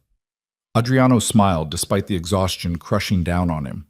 He'd faced Russian enforcers, confronted his mother, dismantled criminal empires, and navigated an emotional conversation with his ex-wife without defaulting to control or manipulation. He'd survived the test, but the real test, he knew, was coming. Because the Petrovas weren't the only ones watching his exit from the criminal world. Other families were circling, sensing opportunity in his transformation, wondering if the legendary Adriano Vescari had truly gone soft, or if this was strategy wrapped in sentiment. And somewhere in the shadows of his old life, someone was planning to test his new boundaries in ways that would force him to choose between the father he was trying to become and the monster he'd always been. But that was a problem for tomorrow. Tonight, Adriano drove home through the quiet streets of Brooklyn, carrying the memory of his son's weight in his arms and his ex-wife's tentative trust, and felt something he'd never expected to feel after destroying his marriage and missing his son's birth. He felt hope. Fragile, uncertain, easily shattered, but real. And real was enough to build on. The attack came 3 weeks later, on a Thursday afternoon when Adriano was supposed to meet Mara and Enzo at the Brooklyn Botanic Garden for their first unsupervised visit. He was running 5 minutes early, unusual traffic making the drive faster than anticipated, when his phone rang. Victor's name flashed across the screen. "Not now," Adriano said immediately. "I'm meeting my son." "They have her." Victor's voice was ice. "The Petrovas. They grabbed Mara 20 minutes ago. Left a message saying if you want her back alive, you meet them alone. No police, no backup." The world stopped. Adriano's hands tightened on the steering wheel until his knuckles went white. "Enzo?" "With the babysitter at her apartment. Safe. They only took Mara." A pause. "This is retaliation, Adriano. For the threats you made, for the territories you abandoned, for making them look weak by walking away." "Where?" The word came out lethal, cold. Everything he'd been trying not to be for months condensing into single-minded purpose. "The old warehouse in Red Hook, where your grandfather used to conduct business." Victor's voice carried warning. "It's a trap. They want you emotional, angry, making mistakes. They want the old Adriano, not the father playing nice in supervised visits." "Then that's what they'll get." Adriano was already changing course, heading toward Red Hook, mind-cataloging weapons, strategies, approaches. "Assemble the team. Full tactical. I want every exit covered, every advantage we can manufacture." "Adriano, if you go in there like this..." "They took my son's mother. They threatened the woman who's trying to build a life away from my world. They made this about Enzo." His voice dropped to something dark and ancient. "So I'm going to remind them why people used to cross the street when they saw me coming." He disconnected, made another call. Diane Foster answered immediately. "I know," she said before he could speak. "I'm with Enzo now. Building security let me up when Mara didn't return on schedule. He's safe, fed, calm. But Adriano, I'm getting her back. The police can't move fast enough, and you know it. By the time they mobilize, negotiate, plan an entry, she's dead." He forced himself to breathe. "I need you to keep Enzo safe. Don't let anyone near him. Don't trust anyone except yourself until you hear from me or Mara directly." "What are you going to do?" "Whatever it takes." He ended the call before she could argue. The warehouse loomed against the gray sky like a monument to everything Adriano had been trying to leave behind. He'd spent his childhood here, watching his grandfather conduct business that ranged from legitimate shipping to considerably darker enterprises. The building was supposed to be abandoned now, sold off in the legitimate business transition. Clearly, someone had other plans. Victor was waiting in the shadows with 4 men Adriano recognized, former military, loyal not to the family but to Adriano personally, the kind of people who understood that some situations required precision violence. "They're inside, 3rd floor, main floor space. At least 6 hostiles that we can confirm, probably more." Victor handed Adriano a weapon. "She's alive. We got visual through the upper windows. They're using her as bait." "Then let's give them what they want." Adriano checked the gun with practiced efficiency, muscle memory from a life he'd tried to leave overriding months of therapy and parenting classes. "I go in the front.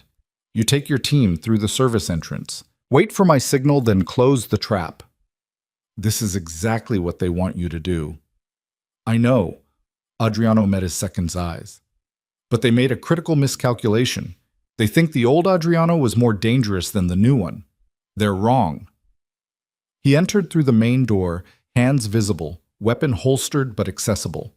The warehouse floor was cavernous, empty except for support pillars and the detritus of abandoned industry. Light filtered through broken windows, casting shadows that moved with the wind.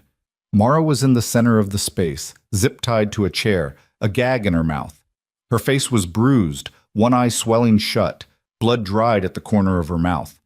But her eyes were alert, furious, tracking movement with the same careful awareness she'd shown in the courtroom months ago.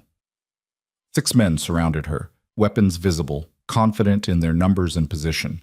The oldest one, Dmitry Petrov himself, the syndicate head who'd been testing Adriano's boundaries, stood closest to Mara, a knife playing through his fingers with casual menace. "Mr. Vescari," Dmitry's accent was thick, mocking.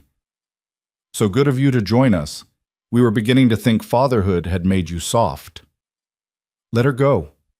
Adriano's voice was empty of emotion, the kind of cold that preceded terrible violence. "Whatever point you're trying to make, she's not part of it." "But that's where you're wrong." Dimitri moved behind Mara's chair, knife blade resting against her throat. She's entirely the point. You wanted to leave our world, abandon territories, play family man, fine. But you don't get to threaten us, make us look weak, and then walk away without consequences. I offered you clean transition, territories, operations, connections, all of it, no fight, no bloodshed. You're the ones who decided to make this complicated. Because you made us look like we needed your permission.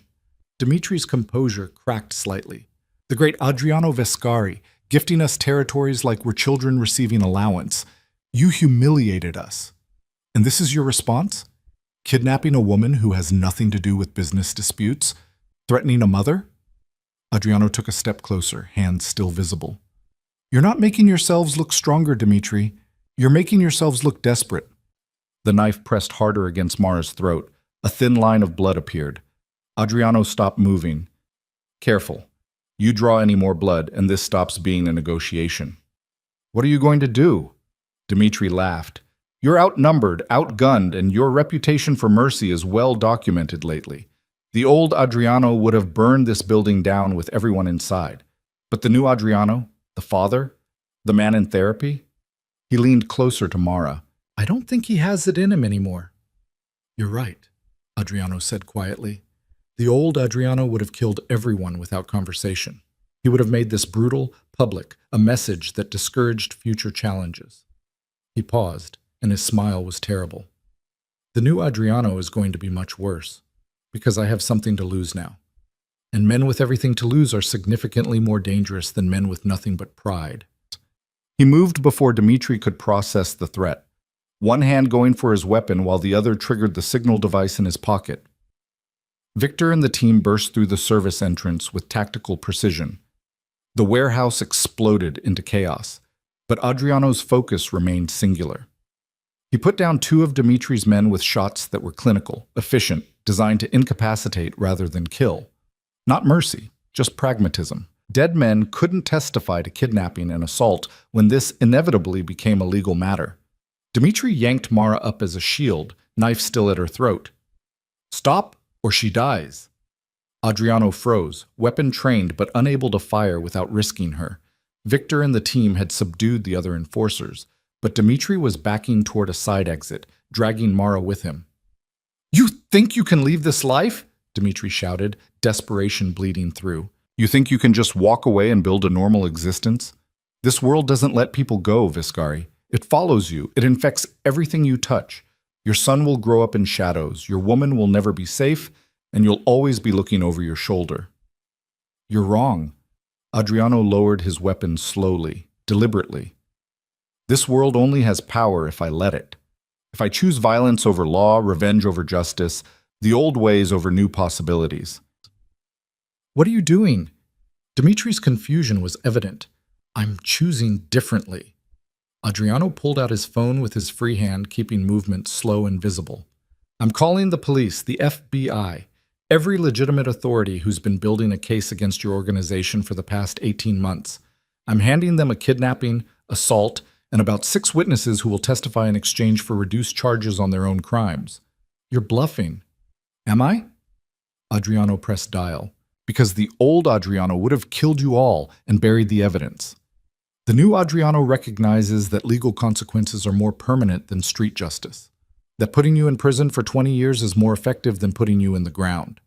Dimitri's face went pale as he heard voices on the speakerphone. 911 dispatcher, already responding to the address Victor had sent from a different line. Police are 3 minutes out, Adriano continued, voice steady. FBI is 5. You can kill her and guarantee life in prison, or you can let her go and maybe negotiate a deal that doesn't end with you dying in a cell. He paused.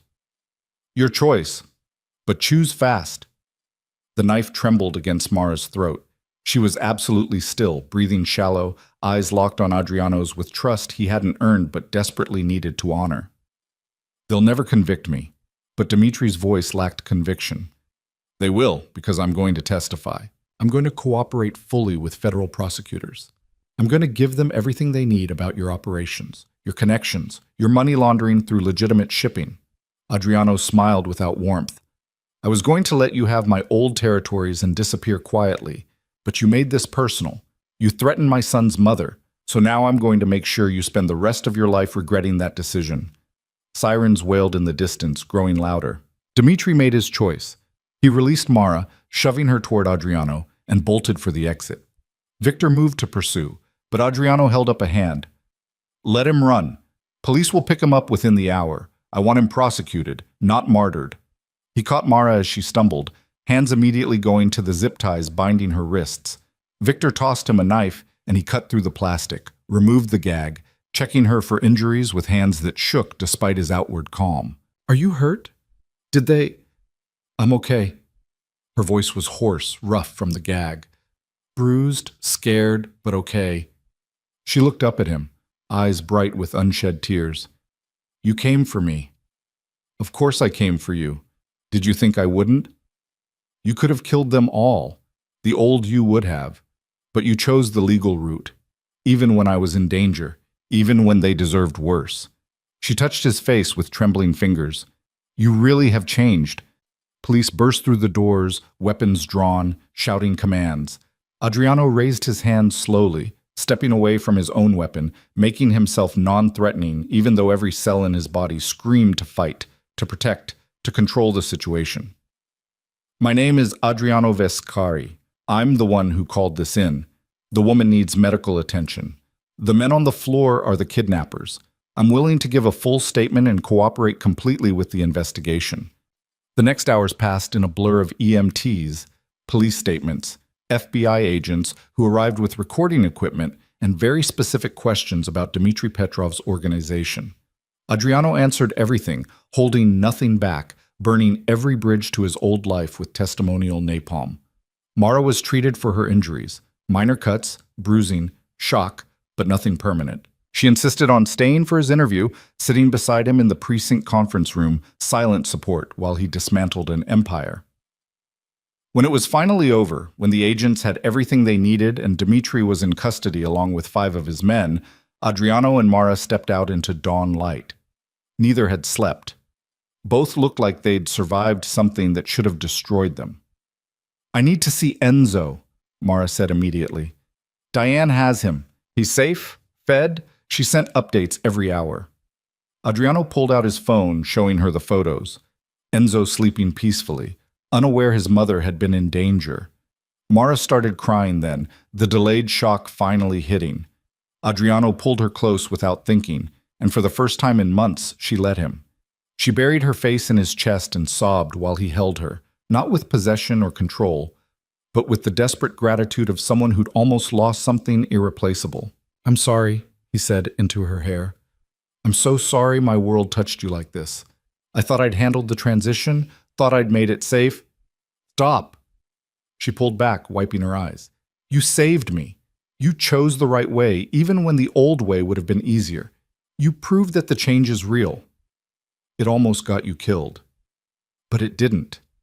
And now those men are going to face actual justice instead of disappearing into rivers. Their organization is going to be dismantled through legal channels. You did it the right way, Adriano. The hard way. The way that protects our son from inheriting more violence." They went to Mara's apartment together, where Diane waited with Enzo. The attorney's relief was palpable as she handed over the baby. He was perfect, not a single moment of fuss. She looked at both of them, reading the story in their exhausted faces and careful movements. "I'll give you privacy. But Mara, when you're ready, we should discuss additional security measures." After she left, Mara and Adriano sat on the couch, with Enzo between them. The baby was awake, looking from one parent to the other with that intense focus that suggested he knew something significant had happened, even if he couldn't understand what. "The unsupervised visits?" Mara said quietly. "I think we should move forward with them. Not because of what happened today, but because you proved you can be the father Enzo needs even in crisis." Adriano looked at her, shocked. "After everything that just happened, you want to give me more access?" "I want to give our son the father he deserves. And you proved today that you can be that person." She touched Enzo's tiny hand. "The supervised visits were never about whether you could care for him physically. They were about whether I could trust you to put his needs ahead of your instincts. Today you did that. You chose legal justice over revenge. You called police instead of handling it the old way. You protected me without controlling me. I was terrified the entire time. Good. Fear means you understand the stakes. The old you never feared anything because you thought you could control everything. She met his eyes. But this you understands that some things can't be controlled, only protected. And there's a difference. They sat together until Enzo fell asleep.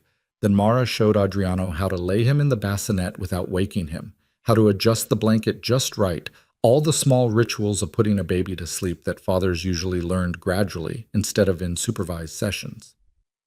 "You should go home," Mara said when they returned to the living room. "Get some rest. We both need it. Will you be okay alone?" "I'm never truly alone anymore. I have Enzo. And I have the protection you arranged, which I'm significantly more grateful for today than I was when Diane first told me about it." She paused at the door. "Thank you. For coming for me. For choosing the right way. For being who our son needs you to be. I'll always come for you." The words came out before he could stop them.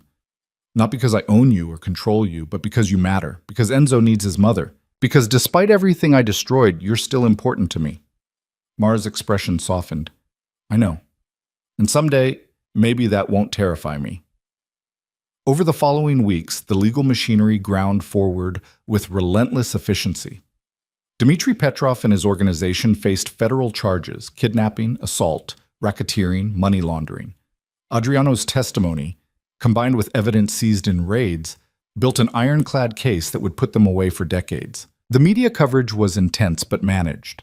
Adriano's attorneys crafted a narrative of a man leaving criminal enterprise, a father trying to build a legitimate life, collateral damage to that transition. Not perfect, but better than the alternative. And through it all, Adriano showed up. To therapy sessions with Dr. Winters, where they processed the trauma of almost losing Mara and the old patterns that had emerged under pressure. To parenting classes, even though he no longer legally required them. To every unsupervised visit with Enzo, learning to navigate fatherhood without supervision, proving he could handle feeding and changing and soothing without backup.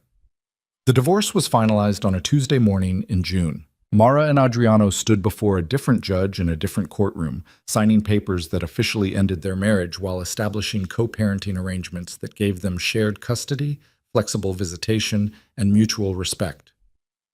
"I'm sorry," Adriano said as they left the courthouse. "I'm sorry I wasn't the husband you deserved." "I'm sorry too," Mara replied. "Sorry it took running away to make us both understand what we needed." "Do you regret marrying me, knowing how it ended?" She considered the question seriously. "I regret the pain. I regret the fear. I regret that Enzo will grow up with divorced parents instead of a unified family." She looked at him directly. "But I don't regret that he exists. And he wouldn't exist without us, without our marriage, without everything that went wrong before it got better." 3 months later, Mara's nonprofit opened its doors. A small office in a diverse Brooklyn neighborhood, staffed by women who understood exactly what it meant to escape impossible situations. Adriano had connected her with legitimate funding sources, foundations, grants, philanthropists with no ties to his criminal past. But the organization was entirely hers, her vision, her leadership, her way of transforming trauma into purpose. He attended the opening, standing in the back of the room, while Mara gave a speech about survival and agency and building futures beyond violence. Enzo was 6 months old now, sitting on his father's lap, reaching for everything with grabby hands and laughing at sounds only he found amusing. "Your mother is incredible," Adriano whispered to his son. "I hope you understand that when you're older. I hope you learn from her strength instead of my mistakes." After the event, families gathered for informal celebration. Adriano found himself talking to other fathers, sharing stories about sleepless nights and diaper disasters and the overwhelming terror of being responsible for a tiny human. Normal conversation, normal problems, normal life. Mara appeared at his elbow. "You look comfortable." "I feel comfortable. Is that weird?" "It's growth."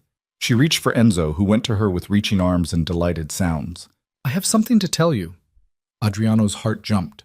"What?" "I'm seeing someone. A man I met through the nonprofit network. He's kind, stable, completely uninvolved in anything criminal.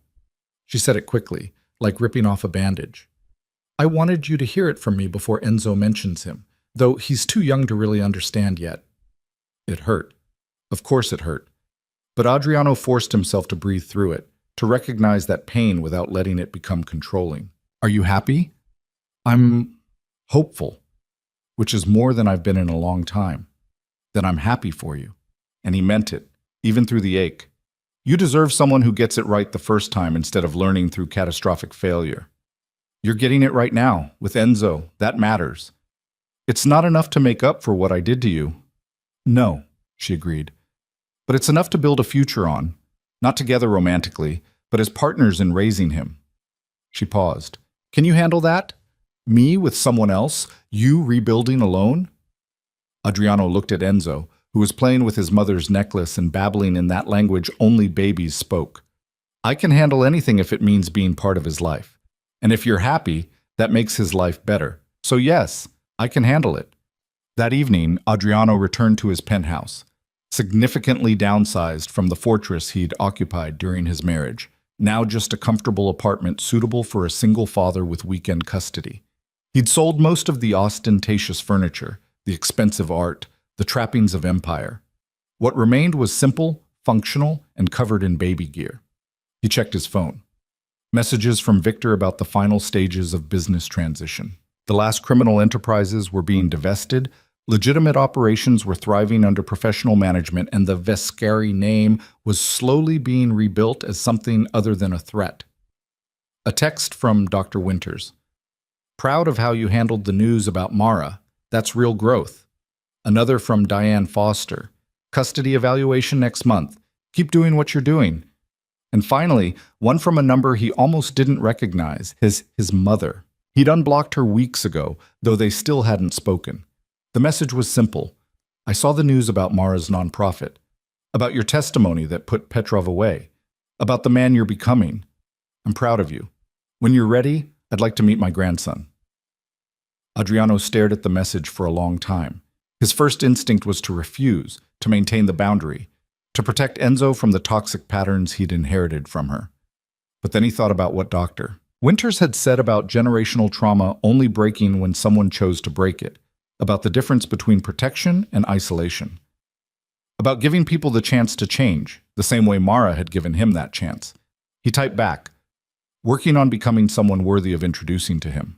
When I get there, we'll talk. But it requires you doing your own work, not just waiting for access. Her response came quickly. I started therapy. Last month. It's harder than I expected. Everything worthwhile is. Keep going. He set the phone down and walked to the window, looking out over the city he'd once tried to control, now just a place where he lived like anyone else. Smaller, quieter, but infinitely more real. Somewhere across Brooklyn, Mara was putting Enzo to bed in the home she'd built without him. Somewhere in the federal system, men who'd threatened them were facing justice. Somewhere in therapy offices and legal aid clinics and courtrooms, the machinery of change was grinding forward. And Adriano Vescari, former crime boss, failed husband, learning father, was finally understanding what his grandfather never taught him. That power wasn't about control. It was about choosing when to let go. That strength wasn't domination. It was showing up consistently, especially when it was hard. That love wasn't ownership. It was respect, boundaries, giving people the freedom to choose you instead of trapping them into staying. He'd lost his wife, lost his empire, lost the life he'd built on fear and control. But he'd gained something infinitely more valuable. He'd gained a son who would grow up knowing his father chose to change. A son who would learn that mistakes didn't define you, how you responded to them did. A son who would understand that true strength was admitting weakness, that real power was serving others, that genuine love required the courage to let people be free. And someday, years from now, when Enzo was old enough to understand, Adriano would tell him the whole story. Not a sanitized version, but the truth. About the man he'd been, the woman he'd driven away, the moment in a federal courtroom when everything changed. He would tell him about the long road back from destruction, About supervised visits and therapy, and learning that control was just fear and expensive clothing. About the day his mother was kidnapped and his father chose law over revenge, proving that change was possible even in the darkest moments. And he would tell him about the choice Enzo would someday face. The choice every person faced when they looked at their history and decided who they wanted to become. Repeat the patterns or break them. Control or trust. Possess or love. Adriano had made his choice. And every day, in every moment with his son, he was proving it was the right one. The city lights glittered against the darkness, full of possibility and threat in equal measure. But for the first time in longer than he could remember, Adriano wasn't trying to control any of it. He was just trying to be present, to show up, to earn his place in his son's life one day at a time. It was enough. It had to be enough. And miraculously, impossibly, it was. The end.